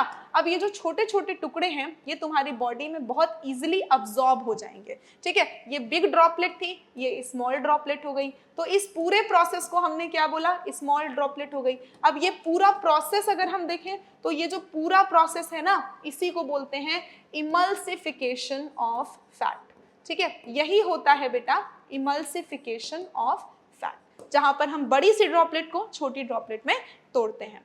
ठीक है, उसके बाद हम देखते हैं आगे की टिश्यू। अगर हम इसके फंक्शन के बारे में देखें कि ये कर क्या रही है, तो ये भी वही काम करती है जो अपनी क्यूबॉइडल एपिथेलियम करती है, यानी कि सेक्रीशन कर रही है, अब अब्जॉर्प्शन कर रही है। अच्छा मैम, दोनों तो एक ही काम कर रही है, चाहे वो कॉलमनर हो तो और चाहे वो क्यूबॉइडल हो, तो हम पहचानेंगे कैसे? उनके शेप से। ठीक है, क्यूबॉइडल एपिथेलियम का जो शेप है वो क्यूब लाइक होगा, कॉलमनर एपिथेलियम का जो सेल्स है वो अपने कॉलम लाइक होंगे। ठीक है, ये सारी चीजें हो गई। इनका फंक्शन क्या है? ये सेक्रीशन कर रहे हैं और इसके अलावा अब्जॉर्प्शन कर रहे हैं, यानी सेक्रीट कर रहे हैं चीजों को, अब्जॉर्ब कर रहे हैं चीजों को। कहाँ पे है? हिपैटोसाइट में। हिपैटोसाइट में बाइल का सेक्रीशन कर रहे हैं। ठीक है, तो अब हम आते हैं वापस अपनी एनसीईआरटी पे। बेटा ये सारी चीजें तुम्हें नोट डाउन करनी है तो कर लो, you can stop the video और उसके बाद में चीजों को नोट डाउन कर सकते हो। ठीक है, ये सारी चीजें हमने देख ली, अब आगे बढ़ते हैं। कुछ अपने जो कॉलमनर सेल हैं और कुछ अपने जो क्यूबॉइडल सेल हैं। कुछ कॉलमनर सेल मतलब जो कॉलम की तरह सेल थे और जो क्यूब की तरह सेल्स थे, वो क्या करते हैं, इतने ज्यादा सेक्रीशन में स्पेशलाइज हो जाते हैं कि वो ग्लैंड बना लेते हैं। यानी अब बारी आई है हमको ग्लैंड पढ़ने की। तो अपने पास में ग्लैंड्स बेटा दो टाइप के होते हैं। एक ग्लैंड होते हैं जो सिंगल सेल से बने होते हैं, यानी कि एक अकेला सेल भी क्या कर सकता है? सेक्रीशंस कर सकता है। इसको पूरे के पूरे ग्रुप ऑफ सेल की जरूरत नहीं है, एक अकेला सेल भी सेक्रीशन कर सकता है। अगर कोई अकेला सेल सेक्रीशन कर रहा है तो हम उसको बोलते हैं, ये हो गए अपने यूनिसेल्युलर ग्लैंड। ठीक है, यानी एक सेल सेक्रीशन कर रहा है, बेचारा अकेला बैठा हुआ है, बढ़िया से सेक्रीशन कर रहा है, इसको दूसरे की जरूरत ही नहीं है, तो ये क्या हो गया? यूनिसेलुलर ग्लैंड हो गया। यूनिसेलुलर ग्लैंड का एग्जांपल क्या हो जाता है? यूनिसेलुलर ग्लैंड में बेटा अपने आ जाते हैं म्यूकस सेक्रीटिंग सेल। ठीक है, म्यूकस सेक्रीटिंग सेल, और म्यूकस सेक्रीट करने के लिए अपनी बॉडी में प्रेजेंट होते हैं गॉबलेट सेल। गॉबलेट सेल्स क्या करते हैं? गॉबलेट सेल्स म्यूकस सेक्रीट करते हैं, म्यूकस का सेक्रीशन करते हैं। इसके अलावा यहाँ पर प्रेजेंट होते हैं पेनेट सेल। ठीक है, इसके अलावा यहाँ पर प्रेजेंट होते हैं पेनेट सेल।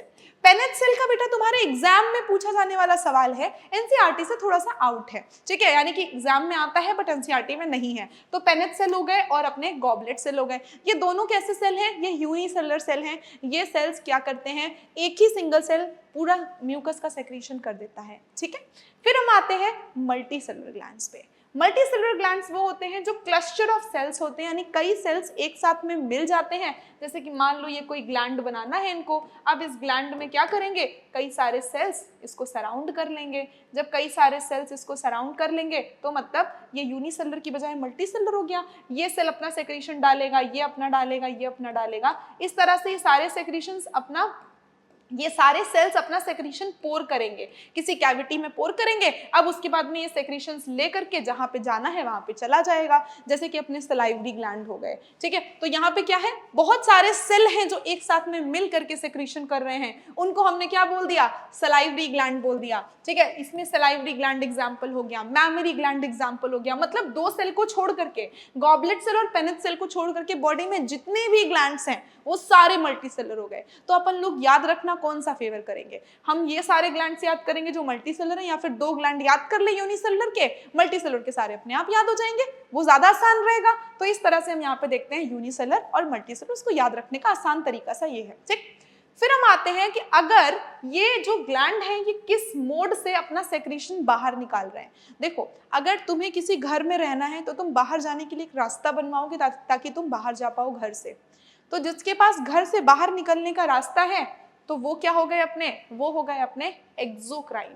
अगर हम इसको और आसान तरीके से याद करना चाहते हैं तो ऐसे याद कर सकते हैं, एक्सो मतलब आउट, ठीक, और एंडो का मतलब अंदर। भाई अगर तुम्हारे पास घर से बाहर निकलने का रास्ता ही नहीं है तो तुम कैसे जाओगे?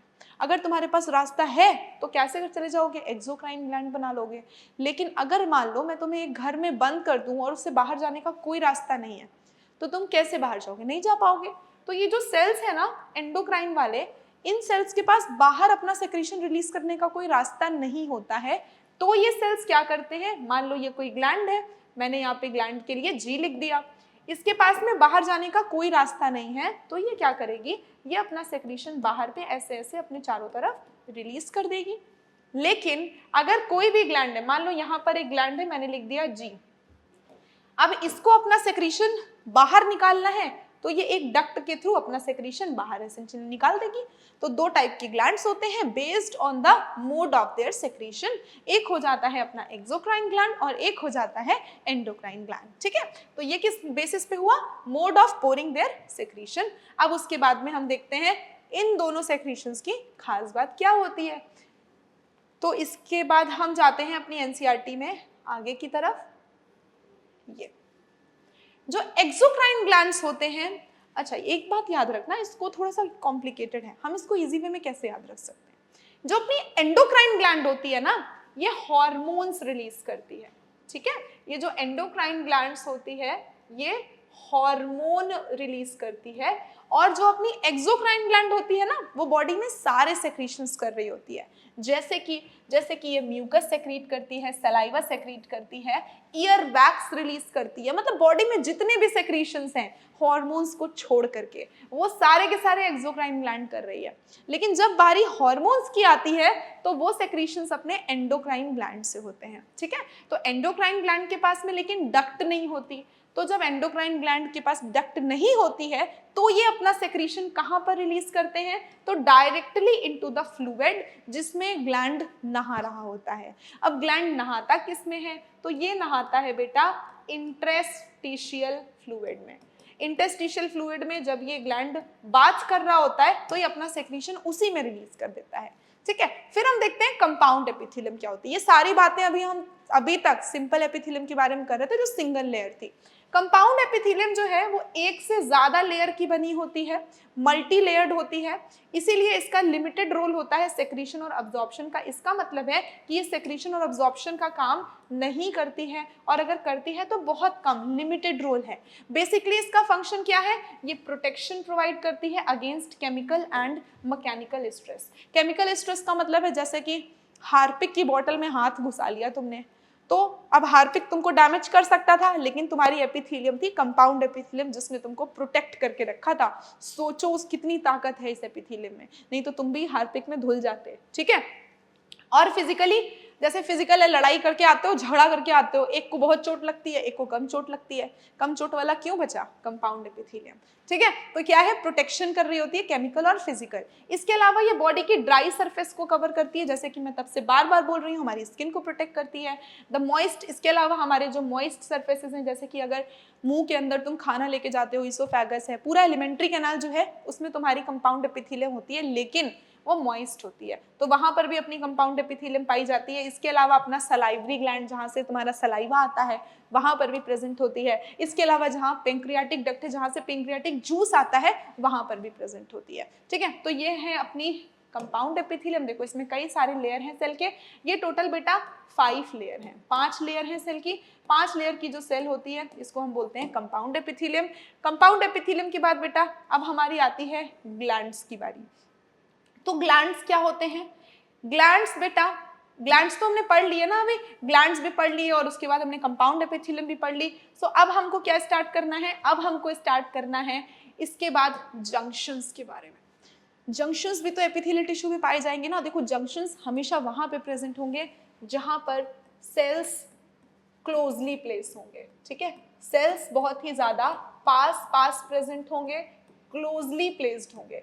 जब सेल्स क्लोजली प्लेस होंगे तो वहां पे जंक्शंस बन जाएंगे। जंक्शंस होते हैं 3 टाइप के, चलो पढ़ते हैं। All the cells in epithelium, ये एक साथ पे प्रेजेंट होते हैं जिनके बीच में लिटिल इंटरसेलुलर मटेरियल होता है।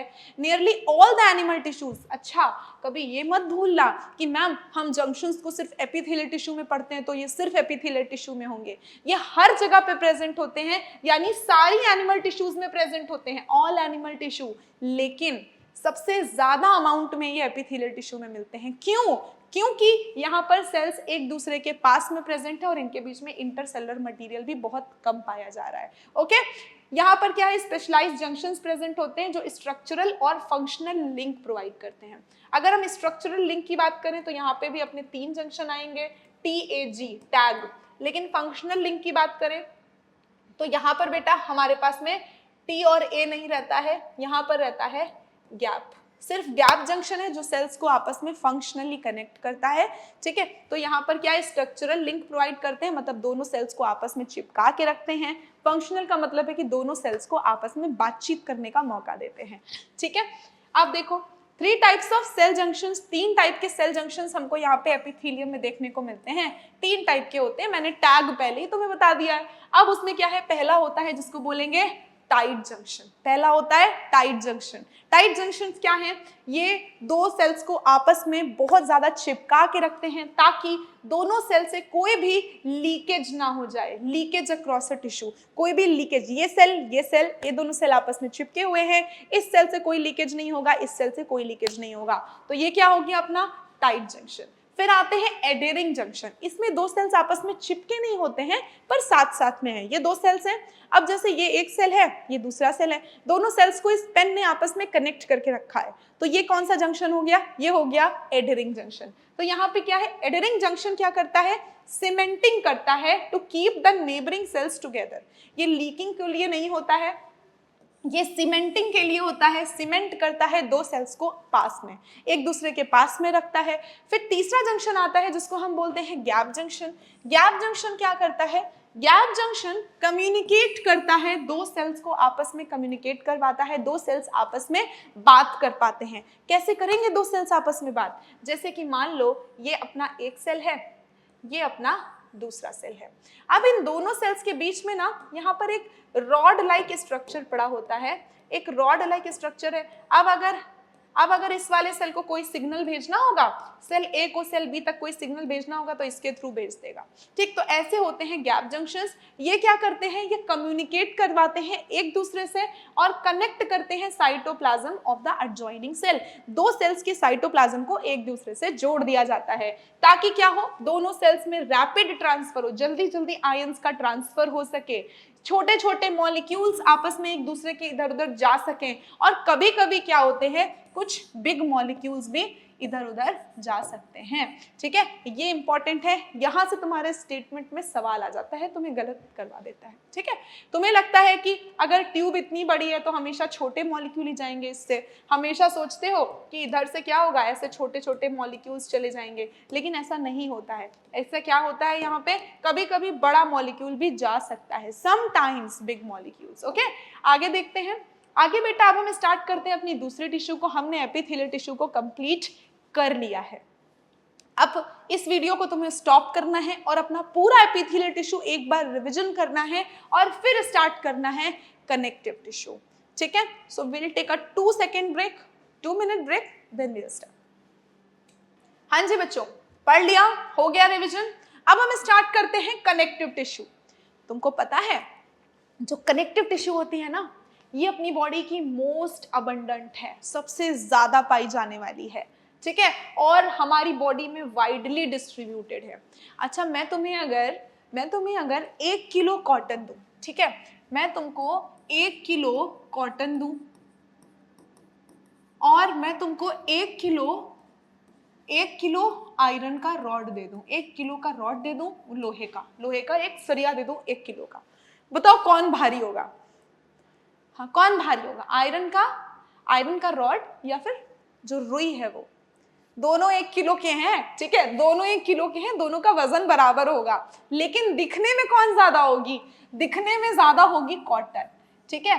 तो ये जो कॉटन हो गई ना, यही हो गई कनेक्टिव टिश्यू, लेकिन एक्चुअली में वजन दिखने में भी छोटा था, इसीलिए कौन था? ये था, दिखने में छोटा था लेकिन वजन इसके बराबर था, ठीक है। इसलिए हमेशा देखी बातों पे विश्वास नहीं करना चाहिए, ठीक है, कुछ साइंस लगानी चाहिए। अब यहाँ पर ये कौन सी हो गई? ये हो गई मस्कुलर टिश्यू। तो 2 टाइप के टिश्यूज के बारे में देख लिया हमने यहाँ पे बोला most abundant and widely distributed, क्योंकि ये पूरी बॉडी में बहुत दूर दूर तक फैली हुई है, ज्यादा बॉडी में फैली हुई है, इसलिए हमने बोला कि ये वाइडली डिस्ट्रीब्यूटेड टिश्यू है बॉडी में।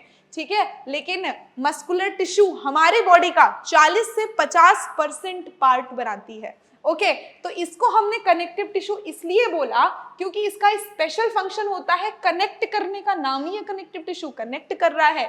ये करता क्या है, ये लिंक करता है और सपोर्ट करता है बाकी की बॉडी के टिश्यूज को। यानी कि अगर मैंने फिर वही बात बोली थी कि अगर हमारे दिमाग को हमारे हाथ से बात करनी हो तो कैसे करेगा, मैसेज भेजेगा।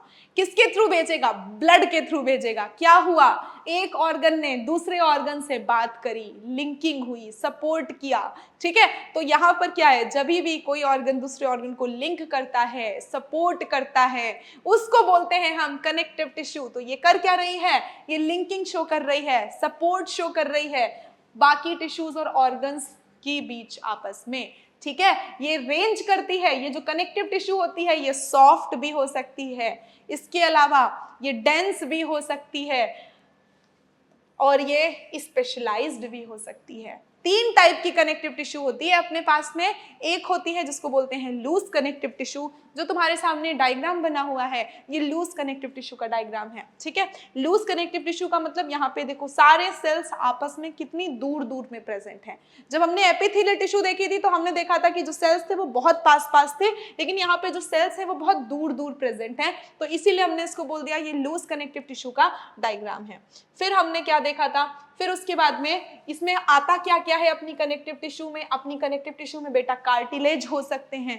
कार्टिलेज कहाँ प्रेजेंट होते हैं, तो कार्टिलेज बेटा बिटवीन 2 बोन्स, 2 हड्डियों के बीच में कार्टिलेज प्रेजेंट होते हैं। ठीक है, इसीलिए देखो जब कभी भी फ्रैक्चर होता है तो क्या बोलते हैं डॉक्टर, ज्यादातर टाइम कार्टिलेज टूटता है, क्योंकि कार्टिलेज उतना स्ट्रांग नहीं होता जितनी बोन होती है। तो कार्टिलेज भी अपने कनेक्टिव टिश्यू में आते हैं, बोन्स अपनी कनेक्टिव टिश्यू में आती हैं, हड्डियां, और ये एडिपोज, ये जो तुम भर भर के छोले भटूरे खाते हो ना, वजन बढ़ता जा रहा है। क्यों बढ़ता जा रहा है, क्योंकि जो तुम छोले भटूरे के साथ में बढ़िया सा मैदा और बढ़िया सा वो घी और वेजिटेबल ऑयल, जितना भी ये फैट खा रहे हो ना, ये तुम्हारी बॉडी में स्टोर हो रहा है। कहाँ पे स्टोर हो रहा है, एडिपोज कनेक्टिव टिश्यू में स्टोर हो रहा है। तो ये इसमें आता है, और इसके अलावा ब्लड भी आता है कनेक्टिव टिश्यू में। इन सारे कनेक्टिव टिश्यूज में, यानी कि ब्लड को छोड़ करके सब में फाइबर्स प्रेजेंट होते हैं। ठीक है, फाइबर्स का मतलब ये थ्रेड लाइक होते हैं, थ्रेड लाइक होते हैं, धागे की तरह। नाम ही फाइबर है, तो वो ऊन देखे हो ना जिससे मम्मी स्वेटर बिनती हैं ठंडियों में, वो भी फाइबर की तरह होता है। तो वही फाइबर की तरह ये होते हैं, इन सब में फाइबर प्रेजेंट होता है। और ये जो फाइबर होते हैं ये स्ट्रक्चरल प्रोटीन्स होते हैं, मतलब ये इस टिश्यू को स्ट्रक्चर प्रोवाइड करते हैं, इसको काम करवाते हैं, इसको स्ट्रेंथ देते हैं टिश्यू को। क्योंकि हमें भी पता है हड्डियों को भी स्ट्रेंथ चाहिए, कार्टिलेज को भी स्ट्रेंथ चाहिए ना। अगर हड्डी के पास स्ट्रेंथ नहीं होगी तो तुम कैसे मजबूत बनोगे, हैं? और अगर कार्टिलेज के पास स्ट्रेंथ नहीं होगी तो बार बार टूट जाएगा। हड्डियों के बीच में बेचारा झगड़ा कर रहा है दोनों तरफ हड्डियों से, टूट नहीं जाएगा। तो सबको चाहिए स्ट्रेंथ, और स्ट्रेंथ दे कौन रहा है, फाइबर। ठीक है, और ये जो फाइबर्स होते हैं ये 2 टाइप के हो सकते हैं, या तो वो कोलेजन फाइबर होंगे या तो वो एलास्टिन फाइबर होंगे। अगर ये कार्टिलेज कोलेजन फाइबर है, अगर मान लो ये जो कोलेजन फाइबर है ये प्रेजेंट हुआ कार्टिलेज में, तो उसकी स्ट्रेंथ ज्यादा होगी। इसका मतलब है जो कोलेजन फाइबर है ये किसी प्रोटीन का बना होगा, है ना। अपना जो कोलेजन फाइबर है वो भी प्रोटीन का बना होगा, और जो अपना एलास्टिन फाइबर है वो भी प्रोटीन का बना होगा। लेकिन डिफरेंस क्या होगा, दोनों का प्रोटीन अलग अलग होगा। जैसे कोलेजन प्रोटीन है, वो कोलेजन फाइबर है, ये कोलेजन प्रोटीन से बना होगा। एलास्टिन फाइबर है, ये एलास्टिन प्रोटीन से बना होगा। ठीक है, जो फाइबर्स होते हैं ये स्ट्रेंथ प्रोवाइड करते हैं, इलास्टिसिटी प्रोवाइड करते हैं और फ्लेक्सिबिलिटी प्रोवाइड करते हैं। यानी कि इन्होंने ताकत दिया, इन्होंने उसको फ्लेक्सिबल बनाया, और इसके अलावा उसको इलास्टिसिटी भी दिया, यानी ये आराम से बेंड कर सकते हैं। These cells also secrete modified polysaccharide। modified polysaccharide का मतलब क्या हुआ, मतलब हुआ म्यूकोपॉलीसैकेराइड। ठीक है, ये वही पॉलीसैकेराइड होते हैं। पॉलीसैकेराइड बोले तो शुगर, ये वो शुगर्स होती हैं जो हम पढ़ेंगे बायोमोलिक्यूल चैप्टर में। तो मॉडिफाइड पॉलीसैकेराइड ये अक्यूमुलेट कर जाते हैं सेल्स के बीच में और एक्ट करते हैं ग्राउंड सब्सटेंस या मैट्रिक्स की तरह। मैम ये मैट्रिक्स क्या होती है, जैसे तुम्हारे घर में रसगुल्ले बनते हैं ना, तो मम्मी जब रसगुल्ले बनाती हैं तो उनको एक कंटेनर में ऐसे स्टोर करके रख देती हैं, और उसके बीच में रसगुल्लों में बिना चाशनी के कहाँ मजा, तो इनके बीच में ना बढ़िया सा शुगर का, चीनी का चाशनी भर देती है। तो अगर हम इसको अपने साइंस में रिलेट करके पढ़ें तो ये जो रसगुल्ले हो गए ये हो गए सेल, और ये जो चाशनी हो गई ये हो गई मैट्रिक्स। और इसी में अपने कुछ धागे धागे पड़े हैं। सपोज कर लो तुमने इसमें सेवइयां भी डाल दी, ठीक है, शीर खुरमा बना रहे थे और इसमें तुमने सेवइयां डाल दी। जब तुमने इसमें सेवइयां डाल दी तो ये जो सेवइयां बन गई ये हो गई फाइबर। बस इस तरह से कुछ ऑर्गेनाइजेशन हमको यहाँ कनेक्टिव टिश्यू में देखने को मिलेगा, ठीक है। तो कनेक्टिव टिश्यू बेटा 3 टाइप की होती है, या तो ये लूज कनेक्टिव टिश्यू होगी, या तो ये डेंस कनेक्टिव टिश्यू होगी, या तो ये स्पेशलाइज्ड कनेक्टिव टिश्यू होगी। लूज कनेक्टिव टिश्यू हो सकती है, डेंस कनेक्टिव टिश्यू हो सकती है, स्पेशलाइज्ड कनेक्टिव टिश्यू हो सकती है। अब हम देखते हैं कि ये सब होता क्या है ना। Loose connective tissue, loose connective tissue वो टिश्यू होती है जिसमें सेल्स और फाइबर्स बहुत लूजली प्लेस होते हैं। मैंने अभी तुम्हें दिखाया था ना, कौन सा डायग्राम, ये देखो सेल्स और फाइबर्स कितना दूर दूर पे प्लेस हैं। तो यहाँ पर क्या है, जो सेल्स और फाइबर्स होते हैं ये बहुत लूजली प्लेस होते हैं और ये अरेंज होते हैं सेमी फ्लूइड ग्राउंड सब्सटेंस में, यानी इनके बीच में एक, अभी मैंने बताया ना चाशनी वाला एग्जांपल, तो वो जो चाशनी होती है उसी को हम ग्राउंड सब्सटेंस या फिर सेमी फ्लूइड ग्राउंड मैट्रिक्स बोलते हैं, ठीक है। For example areolar connective tissue, areolar connective tissue present होती है स्किन के नीचे। याद करो जब मैं तुम्हें एपिथेलियल टिश्यू स्टार्टिंग के लेक्चर में पढ़ा रही थी, अभी जब लेक्चर स्टार्ट हुआ था तो मैंने क्या बोला था, एपिथेलियल टिश्यू, बेसमेंट मेम्ब्रेन और नीचे एरियोलर कनेक्टिव टिश्यू। देखना है, वापस चलते हैं उस पर, एक बार उसको भी देख लेते हैं ताकि ऐसा ना लगे कि मैम हम तो खो गए बीच में। ये देखो यहाँ पर तुमको मैंने बताया था ना, कहाँ गया वो, ये रहा, ठीक। मैंने तुम्हें क्या बताया था, ये थी एपिथेलियल टिश्यू, ये थी बेसमेंट मेम्ब्रेन और उसके नीचे थी एरियोलर कनेक्टिव टिश्यू। तो ये जो अपनी एरियोलर कनेक्टिव टिश्यू थी ना, यही वाली कनेक्टिव टिश्यू है जो हम अब पढ़ रहे हैं। तो इसका पहला तो यही फंक्शन हो गया कि एरियोलर कनेक्टिव टिश्यू कहाँ पे प्रेजेंट होती है, तो एरियोलर कनेक्टिव टिश्यू बेटा प्रेजेंट होती है बीनीथ द स्किन। हो गया ना, आसान है, हमने याद कर लिया, बहुत बढ़िया हुआ, बहुत अच्छा। वापस आते हैं अपनी एरियोलर कनेक्टिव टिश्यू पे, तो ये क्या लिखा है, present beneath the skin, skin के नीचे प्रेजेंट है। Often it serves as a support framework for epithelium, यानी इसके ऊपर एपिथेलियम अपना ग्रो कर रही है तो हमने बोल दिया support framework for the epithelium. इसके अंदर होता क्या क्या है ये इंपॉर्टेंट है, इसको हम एक बार अच्छे से देख लेते हैं। इसमें होते हैं बेटा फाइब्रोब्लास्ट, पहला सेल फाइब्रोब्लास्ट प्रेजेंट होता है। दूसरा सेल इसमें मैक्रोफेजेस प्रेजेंट होते हैं, ठीक है।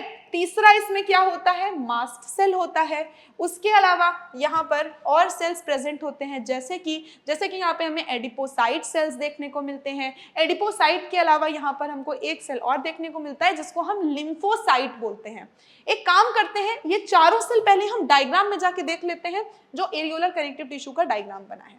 देखो सबसे पहले जो हमें सेल देखने को मिला वो था फाइब्रोब्लास्ट, वहां पे फाइब्रोब्लास्ट था ना, ये रहा फाइब्रोब्लास्ट सेल। कहाँ पे है ये, अगर हम इसको देखें तो ये है अपन लोगों का फाइब्रोब्लास्ट सेल। देखो कितना बड़ा है, इसीलिए हम कहते हैं कि पूरी एरियोलर कनेक्टिव टिश्यू में सबसे बड़ा सेल जो होता है वो फाइब्रोब्लास्ट होता है। ये कर क्या रहा है, ये फाइबर्स का सेक्रीशन कर रहा है। ये ग्रीन वाले नहीं है, ये जो ग्रीन वाला है ना यही है फाइब्रोब्लास्ट। ये जो नीचे नीले वाले हैं ये फाइबर हैं, इनको फाइब्रोब्लास्ट के साथ कंफ्यूज मत करना। तो ये जो फाइब्रोब्लास्ट सेल होते हैं ये मैट्रिक्स बनाते हैं। मैट्रिक्स मतलब वही चाशनी जिसकी अभी हमने बात की थी। उसके अलावा ये फाइबर्स जो हम अभी 3 फाइबर पढ़ रहे थे ना, कोलेजन फाइबर, एलास्टिन फाइबर, ये सारे फाइबर्स भी यही फाइब्रोब्लास्ट बना रहा है और ये सबसे बड़ा सेल है। तो हम ये भी कह सकते हैं कि ये जो फाइब्रोब्लास्ट होते हैं, ये तो पहली बात, ये सेक्रीट क्या करता है, सेक्रीट कर रहा है मैट्रिक्स और फाइबर। दूसरा, ये जो फाइब्रोब्लास्ट होते हैं ये सबसे बड़े होते हैं, यानी लार्जेस्ट हैं, प्लस ये सबसे ज्यादा अबंडेंट हैं। मतलब पूरे के पूरे कनेक्टिव टिश्यू में हमें जो सबसे ज्यादा अमाउंट में सेल देखने को मिलते हैं वो यही वाले सेल देखने को मिलते हैं, यानी कि फाइब्रोब्लास्ट। लार्जेस्ट हैं, मोस्ट अबंडेंट हैं, ठीक है। इसके अलावा ये सेक्रीट कर रहे हैं मैट्रिक्स को और इसके अलावा ये सेक्रीट कर रहे हैं फाइबर्स को, ठीक है। पहला सेल हमने देख लिया दूसरा सेल जो हम देख रहे हैं वो है मैक्रोफेजेस, ठीक है। ये जो मैक्रोफेजेस होते हैं ना, ये फैगोसिटिक नेचर के होते हैं। फैगोसिटिक मतलब ये क्या करते हैं, जैसे कि तुम्हें कोई इन्फेक्शन हुआ, तुम बाहर गए, तुमने गोलगप्पे खा लिए, अब क्या हुआ तुम्हारी बॉडी में, तो यार बहुत खराब खराब चीजें चली गई, तुम्हारी बॉडी को ये सब बिल्कुल पसंद नहीं है, तो वो क्या करेगी, मैक्रोफेजेस को फोन करेगी, सुनो हमला हो गया है, तुरंत का तुरंत आओ और जितने भी दुश्मन है ना इनको पकड़ के मार दो। तुरंत माइक्रोफेज पहुंचेगा, कहाँ पे हमला हुआ है, ये ठहरा सीआईडी पुलिस, तुरंत जाएगा और जितनी भी चीजें बाहर से आई हैं सबको मार वार के खा पी के खत्म कर देगा। तो हमने क्या बोला, ये जो मैक्रोफेजेस हैं इनका नेचर होता है फैगोसिटिक, फैगोसिटिक नेचर है। फिर उसके बाद में अपने तीसरे टाइप के सेल्स थे जिनका नाम था मास्ट सेल। ये जो मास्ट सेल होते हैं ना, ये बड़े इंपॉर्टेंट होते हैं। तुम्हारी बॉडी में कभी बीपी बढ़ाना हो, बीपी को कम करना हो, कभी ब्लड को क्लॉट करना हो, उसमें ना ये बहुत इंपॉर्टेंट रोल प्ले करते हैं। ये 3 सब्सटेंसेस को रिलीज करते हैं, हिस्टामिन, सेरोटोनिन और हेपारिन, ठीक है। इसके बारे में अभी हम डिस्कस करेंगे, पहले हम वापस आते हैं अपने टॉपिक पे और इसको देख लेते हैं। एडिपोस टिश्यू, पहला तो हमने एरियोलर पढ़ लिया, एरियोलर में हमने सेल्स देख लिए और हमने फाइबर देख लिए। अब हम आते हैं एडिपोस टिश्यू पे। अभी मैंने तुम्हें थोड़ी देर पहले बताया था कि तुमने बहुत सारे छोले भटूरे खाए, तो जो बहुत सारे छोले भटूरे खाए ना, तो उसके साथ तुमने कितना सारा फैट खाया। जब तुमने इतना सारा फैट खाया तो वो फैट क्या हुआ, तुम्हारे बॉडी में जाकर के डिपॉजिट होने लगा और तुम मोटे होने लगे। जब तुम मोटे होने लगे तो एडिपोस टिश्यू का काम आया। अब ये एडिपोस टिश्यू ही वो है जो तुम्हारे छोले भटूरे को जिंदगी भर सेव करके रखेगी, इसीलिए एक्सरसाइज जरूरी है। एडिपोस टिश्यू जो है ये भी लूज कनेक्टिव टिश्यू होती है, ये भी स्किन के नीचे प्रेजेंट होती है, ये भी स्किन के नीचे प्रेजेंट थी, देखो बीनीथ द स्किन, ये भी बीनीथ द स्किन है।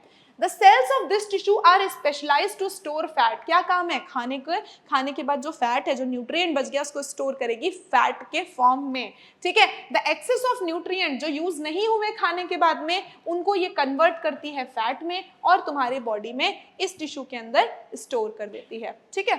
अब हम आगे देखते हैं, ये जो फाइबर्स और फाइब्रोब्लास्ट होते हैं ना, ये हमेशा कॉम्पैक्टली पैक होते हैं डेंस कनेक्टिव टिश्यू पे। मतलब अभी तक हमारी जो बात हो रही थी वो लूज कनेक्टिव टिश्यू की बात हो रही थी, अब हम बात करेंगे डेंस कनेक्टिव टिश्यू की, जहाँ पे जो फाइबर्स हैं और जो फाइब्रोब्लास्ट हैं ये बहुत ही ज्यादा पास में है, बहुत ही कॉम्पैक्टली प्लेस है। यहाँ पर जो ओरिएंटेशन है फाइबर्स का वो रेगुलर भी हो सकता है और इरेगुलर भी हो सकता है। जैसे कि यहाँ पर देखो, ये जो सेल्स हैं और ये जो फाइबर्स हैं ये क्या शो कर रहे हैं, ये इरेगुलर हैं, यानी कि ये जो ओरिएंटेशन है ये कैसा है, ये इरेगुलर ओरिएंटेशन है, यानी कि ये रेगुलर वे में प्लेस नहीं है। कुछ सेल्स हैं, कुछ फाइबर्स हैं जो अलग अलग ओरिएंटेड है, जबकि यहाँ पे देखो ये जो सेल्स हैं और ये जो फाइबर्स हैं, देखो कितना रेगुलरली प्लेस है, बढ़िया से यहाँ पे फाइबर्स हैं, फिर यहाँ पे सेल प्रेजेंट है, फिर यहाँ पे फाइबर है, फिर यहाँ पे सेल है। तो इस हिसाब से क्या है, ओरिएंटेशन के हिसाब से हमने इनको 2 टाइप में डिवाइड किया, एक तो अपने थे डेंस रेगुलर और दूसरे थे डेंस इरेगुलर। अब इनको इंपॉर्टेंट क्या है, इनमें कैसे याद करेंगे, तो मैंने तुम्हें पहले बता दिया कि यहाँ पर क्या है, कोलेजन फाइबर रोज में प्रेजेंट होते हैं between the parallel bundle of fibre.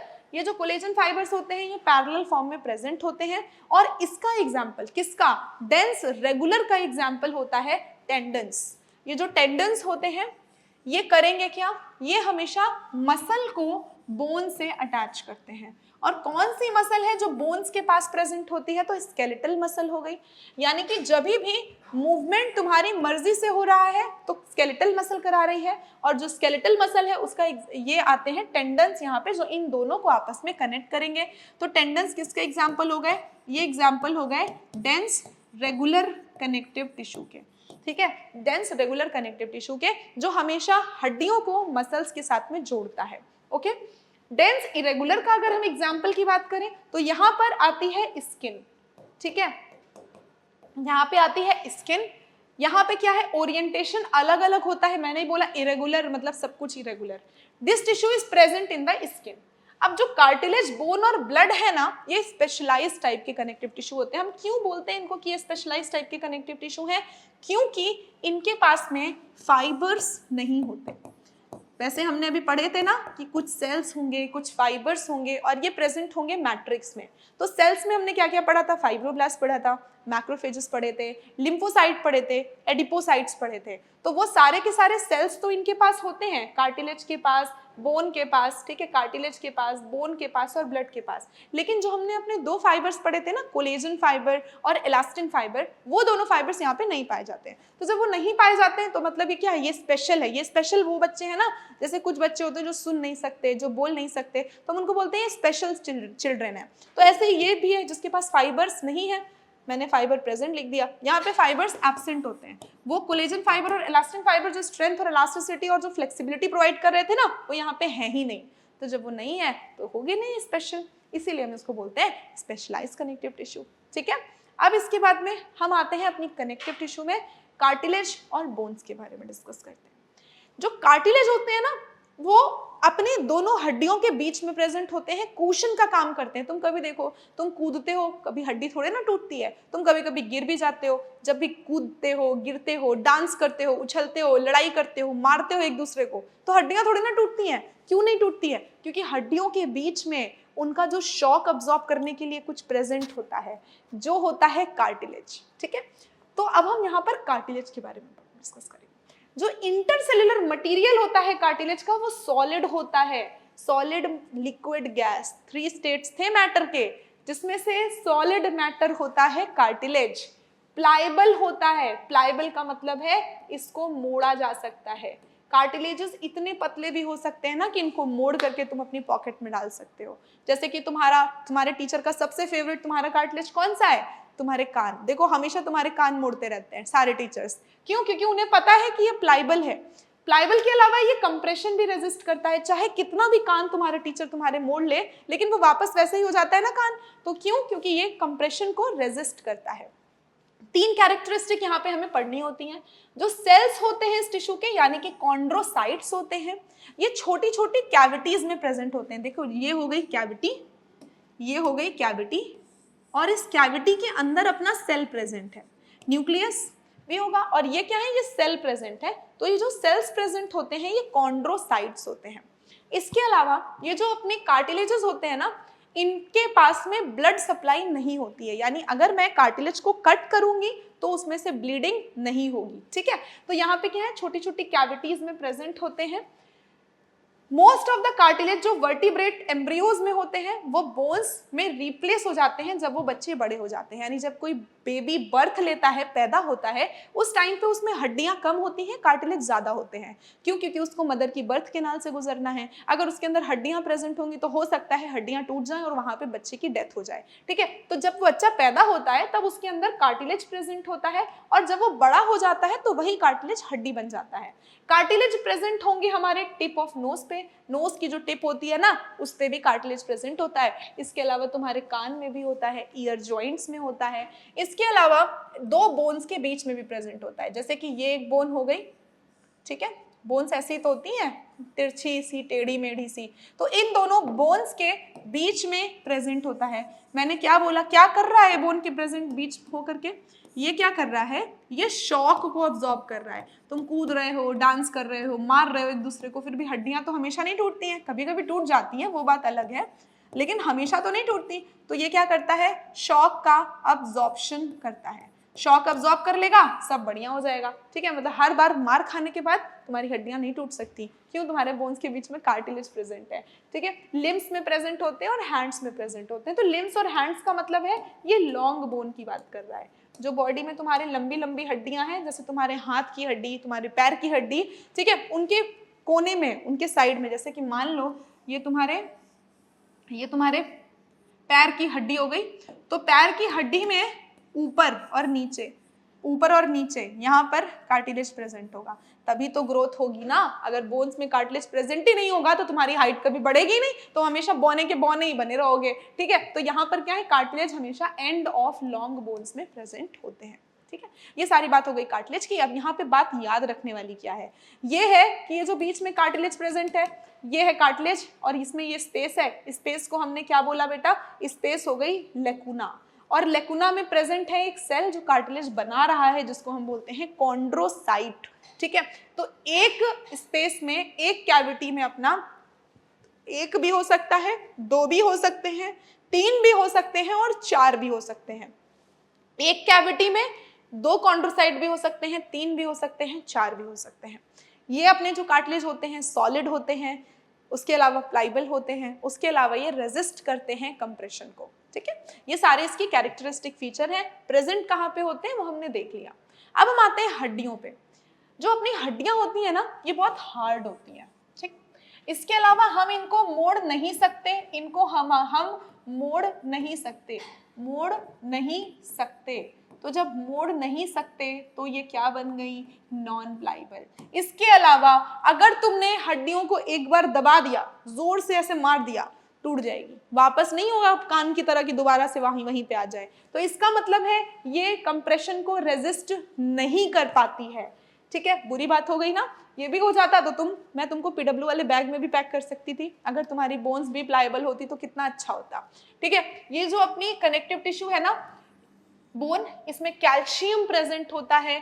इसीलिए जब छोटे थे ना तो मम्मी बहुत ज्यादा प्रेशर डालती थी, कैल्शियम रिच फूड खा लो, ठीक है, ताकि हड्डियां मजबूत बने। जब बड़े होगे तो खूब हड्डियां मजबूत होंगी, इसलिए बचपन में बहुत सारा कैल्शियम खिलाया जाता है, ठीक है। और इसमें कोलेजन फाइबर प्रेजेंट है। याद करो 2 फाइबर, एक कोलेजन फाइबर था, एक रेटिकुलिन फाइबर था और एक इलास्टिन फाइबर था। तो कोलेजन फाइबर जो था वो स्ट्रेंथ प्रोवाइड कर रहा था, तो कोलेजन फाइबर्स यहाँ पे स्ट्रेंथ देते हैं हड्डियों को, which gives bone its strength. It is the main tissue. ये जो टिश्यू है ये तुम्हारे बॉडी को स्ट्रक्चरल फ्रेमवर्क देती है, यानी कि जो तुम खड़े हो पा रहे हो, जो तुम इधर उधर मूव कर पा रहे हो, ये इसलिए क्योंकि इन्होंने तुम्हारे बॉडी को स्ट्रक्चरल एक स्ट्रक्चर में फ्रेम करा हुआ है। अगर बोन्स नहीं होती तो फिर वही बात है, मैं तुम्हें पीडब्ल्यू के बैग में ऐसे करके रख देती और तुम घर जाके तुमको डिलीवरी करवा देती घर पे, ठीक है।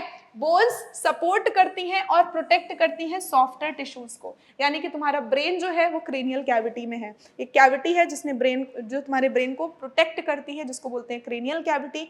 वो कैविटी भी कौन बनाता है, बोन बनाती है। तुम्हारे हार्ट को चारों तरफ से रिब गेज ने घेर रखा है। रिब गेज किससे बना होता है, बोन से बना होता है। तो जितने भी बॉडी के ऑर्गन्स हैं, जो सॉफ्टवेयर टिश्यूज हैं और ऑर्गन्स हैं जो डैमेज हो जाएंगे तो दिक्कत हो जाएगी, उनको भी बोन्स ने क्या कर रखा है, प्रोटेक्ट करके रखा हुआ है। कार्टिलेज पढ़ रहे थे तो कॉन्ड्रोसाइट देखे थे, बोन्स पढ़ेंगे तो ऑस्टियोसाइट देखेंगे। ये जो ऑस्टियोसाइट प्रेजेंट होते हैं ये भी लेकुना में प्रेजेंट होते हैं, जैसे कि अपने कार्टिलेज में कॉन्ड्रोसाइट प्रेजेंट थे। ये लेकुना क्या होती है, फिर से वही कैविटी है, एक कैविटी जिसमें बोन फॉर्मिंग सेल प्रेजेंट हो। कार्टिलेज के पास ब्लड सप्लाई नहीं थी, लेकिन बोन के पास में ब्लड सप्लाई होती है। ब्लड सप्लाई जो होती है वो in the form of Haversian canal होती है। जो हार्वेशियन कैनाल होता है ये क्या करता है, ये ब्लड सप्लाई करता है। और ये हार्वेशियन कैनाल मैमल्स की कैरेक्टरिस्टिक फीचर है, यानी कि ये तुम्हें सिर्फ और सिर्फ ह्यूमंस में, मैमल्स में देखने को मिलेगी। इसके अलावा अगर मैमल्स क्लास से बाहर जाते हैं तो किसी के पास भी हार्वेशियन कैनाल नहीं होता। तो ब्लड की सप्लाई बोन में प्रेजेंट होती है। ये जो लिम्ब बोन्स होती हैं, जैसे कि अपने बॉडी की पैरों की बोन हो गई, ये तुम्हारे पूरे शरीर का वजन उठाती हैं, वेट बेयरिंग फंक्शन होता है। इसके अलावा ये स्केलेटल मसल के साथ में इंटरेक्ट करती हैं। और कौन कनेक्ट करता है, अभी हमने पढ़ा था ना टेंडन्स के बारे में। ये जो टेंडन्स होते हैं ये इन बोन्स को मसल के साथ कनेक्ट करते हैं और इससे तुम्हें मूवमेंट मिलता है। ये जो बोन्स होती हैं इनमें अपने आरबीसीज का, अपने बॉडी में जो आरबीसीज हैं, जो अपने बॉडी में डब्ल्यूबीसीज हैं और जो अपने बॉडी में प्लेटलेट्स हैं, इनका फॉर्मेशन भी होता है, ठीक है। आरबीसी, डब्ल्यूबीसी और प्लेटलेट का फॉर्मेशन भी कहाँ पे होता है, अपनी लॉन्ग बोन्स में होता है, जैसे कि हाथ की हड्डी हो गई, पैर की हड्डी हो गई। इसके बाद हम आते हैं, हमने क्या क्या पढ़ लिया स्पेशलाइज में, कार्टिलेज पढ़ लिया, बोन्स पढ़ लिया। अब बात करते हैं ब्लड की। ब्लड तो सबसे इंटरेस्टिंग होता है और इसके अलावा ये 4 लाइन यहाँ पे लिखी हुई है, इसके बारे में और डिटेल में हम लोग कनेक्टिव टिश्यू में पढ़ लेते हैं। तो इतना तो हमें पता है कि ब्लड अपना 2 चीज़ों से मिलकर बना होता है। एक तो उसमें ब्लड के एलिमेंट्स होते हैं, जैसे कि आरबीसी हो गए, डब्ल्यूबीसी हो गए, प्लेटलेट हो गए। दूसरा ये बने होते हैं प्लाज्मा, यानी कि एक लिक्विड जिसमें सारे सेल्स होते हैं और ये लिक्विड फ्लो कर रहा होता है। तो प्लाज्मा क्या हो गया, प्लाज्मा हो गया अपना लिक्विड। तो ब्लड क्या है, एक फ्लूइड कनेक्टिव टिश्यू है जिसमें प्लाज्मा होता है, आरबीसीज होते हैं, डब्ल्यूबीसीज होते हैं। ऐसी कौन सी बात है इसमें जो हम नहीं जानते, है ना, और प्लेटलेट्स होते हैं। It is the main circulating fluid. हमारे बॉडी में सबसे ज्यादा जो फ्लूइड सर्कुलेट करता है वो ब्लड ही होता है। इसके अलावा दूसरा फ्लूइड भी अपनी बॉडी में जो सर्कुलेट करता है वो होता है लिम्फ, लेकिन यहाँ पे हम सिर्फ बात करेंगे ब्लड के बारे में। ये मेन सर्कुलेटिंग फ्लूइड होता है जो ट्रांसपोर्ट करता है सब्सटेंसेस को एक जगह से दूसरी जगह ट्रांसपोर्ट करना। जैसे मैंने अभी थोड़ी देर पहले बताया था कि जब हम ऑर्गन सिस्टम बना रहे थे तो ऑर्गन्स जब एक दूसरे से इंटरेक्ट करते हैं केमिकली तो किसके थ्रू करेंगे, इसी ब्लड के थ्रू करेंगे। तो जो ये ब्लड है, ब्लड अपना होता है फ्लूइड कनेक्टिव टिश्यू, ये क्या कर रहा होता है, ट्रांसपोर्ट कर रहा होता है सब्सटेंसेस को एक बॉडी के पार्ट से दूसरे बॉडी के पार्ट में।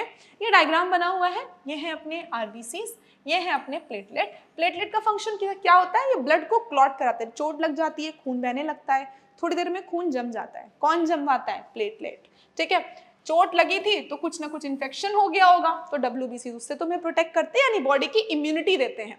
और आरबीसीज क्या करते हैं, ऑक्सीजन और CO2 का ट्रांसपोर्ट करते हैं, यानी रिस्पायरेशन कर रहे हो ना तो तुम्हारे ऑर्गन्स तक ऑक्सीजन लेके कौन जा रहा है, आरबीसीज। इसके अलावा तुम्हारे ब्लड को कलर भी देते हैं, जैसे कि हीमोग्लोबिन का पिगमेंट भी आरबीसी के ऊपर ही बैठा होता है, तुम्हारा ब्लड ग्रुप भी आरबीसी के ऊपर बैठा होता है, यानी ये सब बहुत इंपॉर्टेंट है और ये सारी चीजें हम धीरे धीरे करके आगे देखेंगे। हमने 2 टिश्यूज कंप्लीट कर ली, एक हमने एपिथेलियल टिश्यू कंप्लीट कर ली, एक हमने कनेक्टिव टिश्यू कंप्लीट कर ली। अब हमारे पास 2 छोटी छोटी टिश्यूज बची हैं, यानी मस्कुलर टिश्यू और नर्वस टिश्यू। एक बार हम लोग उसको भी देख लेते हैं और फिर उसको आज हम खत्म करते हैं। हर मसल जो है वो बनी होती है लॉन्ग सिलेंड्रिकल फाइबर्स के साथ में, यानी कि हर एक मसल कैसी होगी, लंबी सी होगी और कुछ सिलेंड्रिकल इस टाइप से दिखने में होगी, ठीक है। इस तरह से अपनी एक मसल बनी होती है, ये अरेंज होती है पैरेलल एरेज में, यानी कि ऐसी बहुत सारी एक साथ में अरेंज होंगी और एक कॉमन फंक्शन कर रही होंगी, ठीक है। इस तरह से कई मसल्स अरेंज होंगी एक साथ में और कोई कॉमन फंक्शन कर रही होंगी। ये जो फाइबर्स होते हैं ये कई फाइब्रिल्स से बने होते हैं, बहुत छोटे छोटे फाइब्रिल्स होंगे जिनको हम बोलते हैं मायोफाइब्रिल्स, उनसे मिलकर के बनते हैं। यानी सबसे छोटी यूनिट क्या हुई, मायोफाइब्रिल। मायोफाइब्रिल ने मिलकर के क्या बनाया, मसल फाइबर। मसल फाइबर ने मिलकर के क्या बनाया, मसल, ठीक है। मसल फाइबर्स करती क्या है, हमने अभी क्या देखा, हमने देखा कि सबसे छोटी यूनिट है मायोफाइब्रिल। मायोफाइब्रिल्स ने जुड़ा और इन्होंने बनाया फाइबर जिसको हमने बोला मसल फाइबर, और ये मसल फाइबर्स एक साथ में जुड़ करके मसल बनाती थी, यानी एक बड़ी यूनिट जिसको हम बोलते हैं मसल। मसल्स जब एक साथ में जुड़ करके काम करने लग जाती हैं तो हम इसको बोलते हैं मस्कुलर टिश्यू। ये जो मसल फाइबर्स होती है ना, ये क्या करती हैं, कॉन्ट्रैक्ट होती हैं। जब तुम इनसे कोई काम करवाओगे तो ये अपना साइज छोटा कर लेंगी, कॉन्ट्रैक्ट हो जाएंगी, मतलब शॉर्टन हो जाएंगी। और कब शॉर्टन होंगी, जब इनको तुम कोई स्टिमुलस दोगे। अब ये स्टिमुलस क्या होता है, जैसे मैंने तुमसे बोला कोई काम करो, तो वो जो मैंने तुमसे बोला वो एक स्टिमुलस हुआ, ठीक है। तो जब भी इन्वायरमेंट से कोई कमांड मिलता है तो स्टिमुलस होता है और उसके लिए ये मसल कॉन्ट्रैक्ट करती है। कॉन्ट्रैक्ट का मतलब ये अपना साइज जो है वो छोटा कर लेती है, उसके बाद में जब काम पूरा हो जाता है तो ये वापस से रिलैक्स हो जाती है या अपना साइज इंक्रीज कर लेती है। इस तरह से क्या है, ये अपना पूरा काम करती रहती है और अपने अनकॉन्ट्रैक्टेड स्टेट, अनकॉन्ट्रैक्टेड स्टेट का मतलब क्या हुआ, अनकॉन्ट्रैक्टेड स्टेट का मतलब अपनी रिलैक्स स्टेट में वापस आ जाती है। और ये सारा काम बहुत ही कोऑर्डिनेटेड तरीके से हो रहा है, ऐसा नहीं है कि जब मन किया तब शॉर्टन हो गए, कॉन्ट्रैक्ट हो गए, जब मन किया तब रिलैक्स हो गए, ठीक है। जब इसको कमांड दिया जाएगा तब ये कॉन्ट्रैक्ट होगी, जब इसका काम पूरा हो जाएगा ये रिलैक्स हो जाएगी। ये जो एक्शंस हैं इनकी वजह से बॉडी में मूवमेंट होता है, जैसे मैं इधर से उधर चल के जा रही हूँ तो ये क्यों हो रहा है, क्योंकि जो मेरी मसल्स हैं वो कॉन्ट्रैक्ट कर रही हैं, ठीक है। ये क्या करेंगी, बॉडी को एडजस्ट करवाती है इन्वायरमेंट के लिए और उनकी पोजीशन को बॉडी में अलग अलग पार्ट में मेंटेन कराती हैं। जनरली मसल्स बहुत एक्टिव रोल प्ले करती हैं हमारी बॉडी में। ऑब्वियस सी बात है ना, दिन भर कितने सारे काम करते हो, दिन भर काम करते रहते हो, तो जब काम कर रहे हो तो अपनी मसल्स का मूवमेंट करो, क्योंकि अगर मसल का मूवमेंट नहीं होगा तो तुम कोई काम नहीं कर पाओगे, ठीक है। मसल्स अपनी 3 टाइप की होती हैं। एक होती है स्केलेटल मसल, ये वो मसल्स है जो तुम्हारी हड्डियों से अटैच होती हैं। स्मूथ मसल है, ये वो मसल्स होती हैं तो तुम्हारे बॉडी के इंटरनल ऑर्गन्स में प्रेजेंट है, तुम्हारे पेट में हो गया, तुम्हारे लिवर में हो गया, तुम्हारे हार्ट में हो गया, ब्रेन में हो गया। कौन सी मसल, स्मूथ मसल। और अगर हार्ट की स्पेसिफिकली बात करें तो यहाँ पर हमें कार्डियक मसल देखने को मिलती है। स्केलेटल मसल अपनी स्केलेटल बोन के पास है, ये तो हम नाम से ही जान रहे हैं। ये वो मसल होती है जिसमें अपनी बाइसेप्स आती है। जिम जाते हैं ना, तो जिम जाते हैं तो बढ़िया सा बाइसेप्स बनाते हैं, तो बाइसेप्स अपनी स्केलेटल मसल हो गई।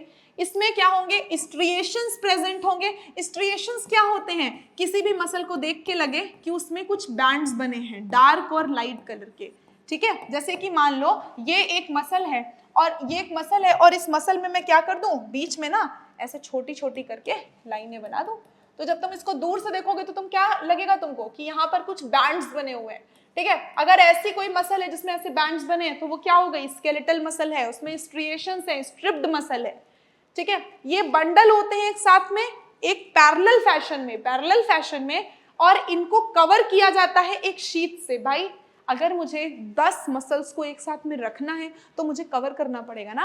अगर मैं उनको साथ में रखने के लिए कुछ लगाऊंगी नहीं तो वो कवर नहीं हो पाएगा।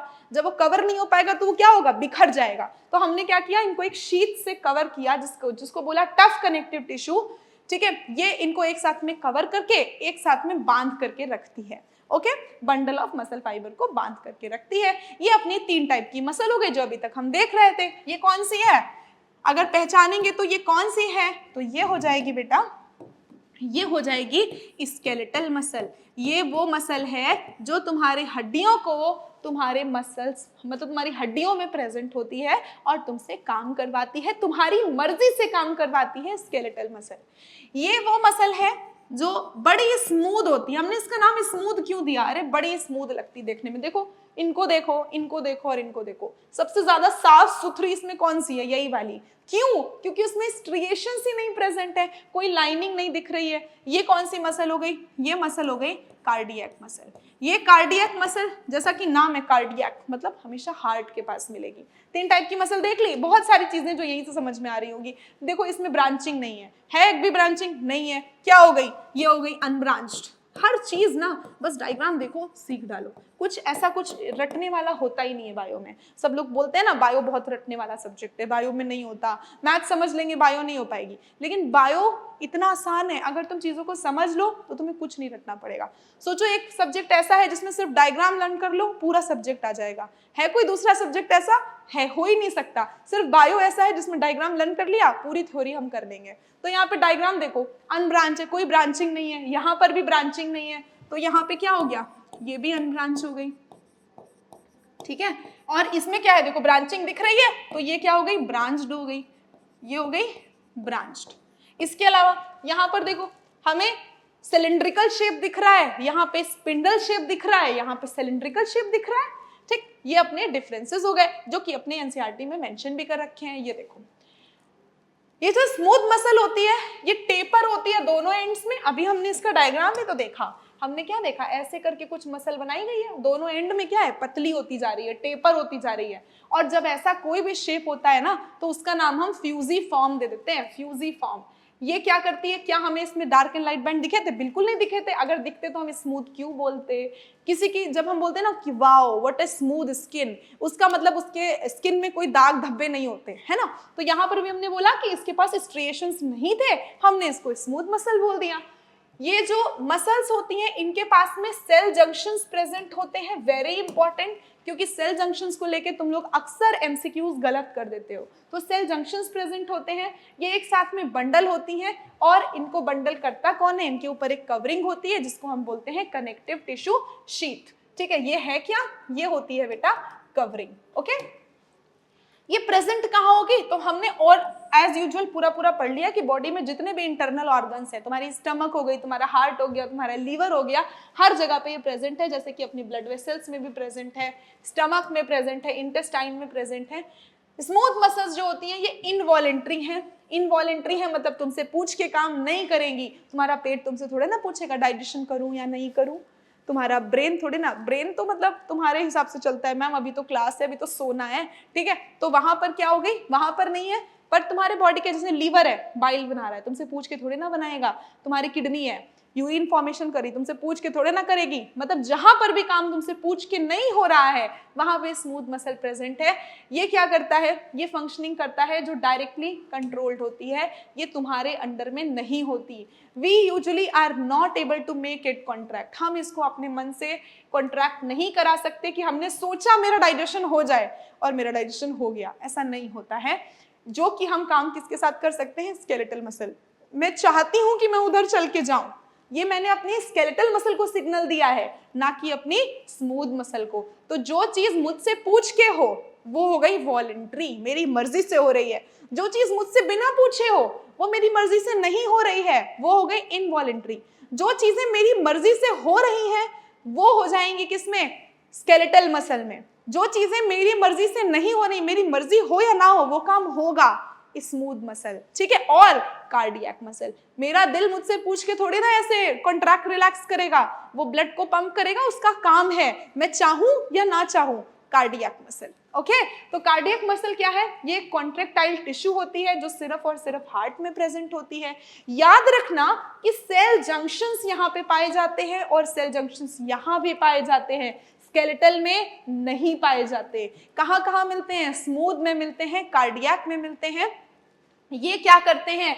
ये सारे सेल्स को आपस में, सारी मसल्स को आपस में चिपका के रखते हैं, ठीक है। और इसमें हमें एक एक्स्ट्रा चीज देखने को मिलती है, इंटरकैलेटेड डिस्क, ठीक है। ये इंटरकैलेटेड डिस्क काम क्या करती है?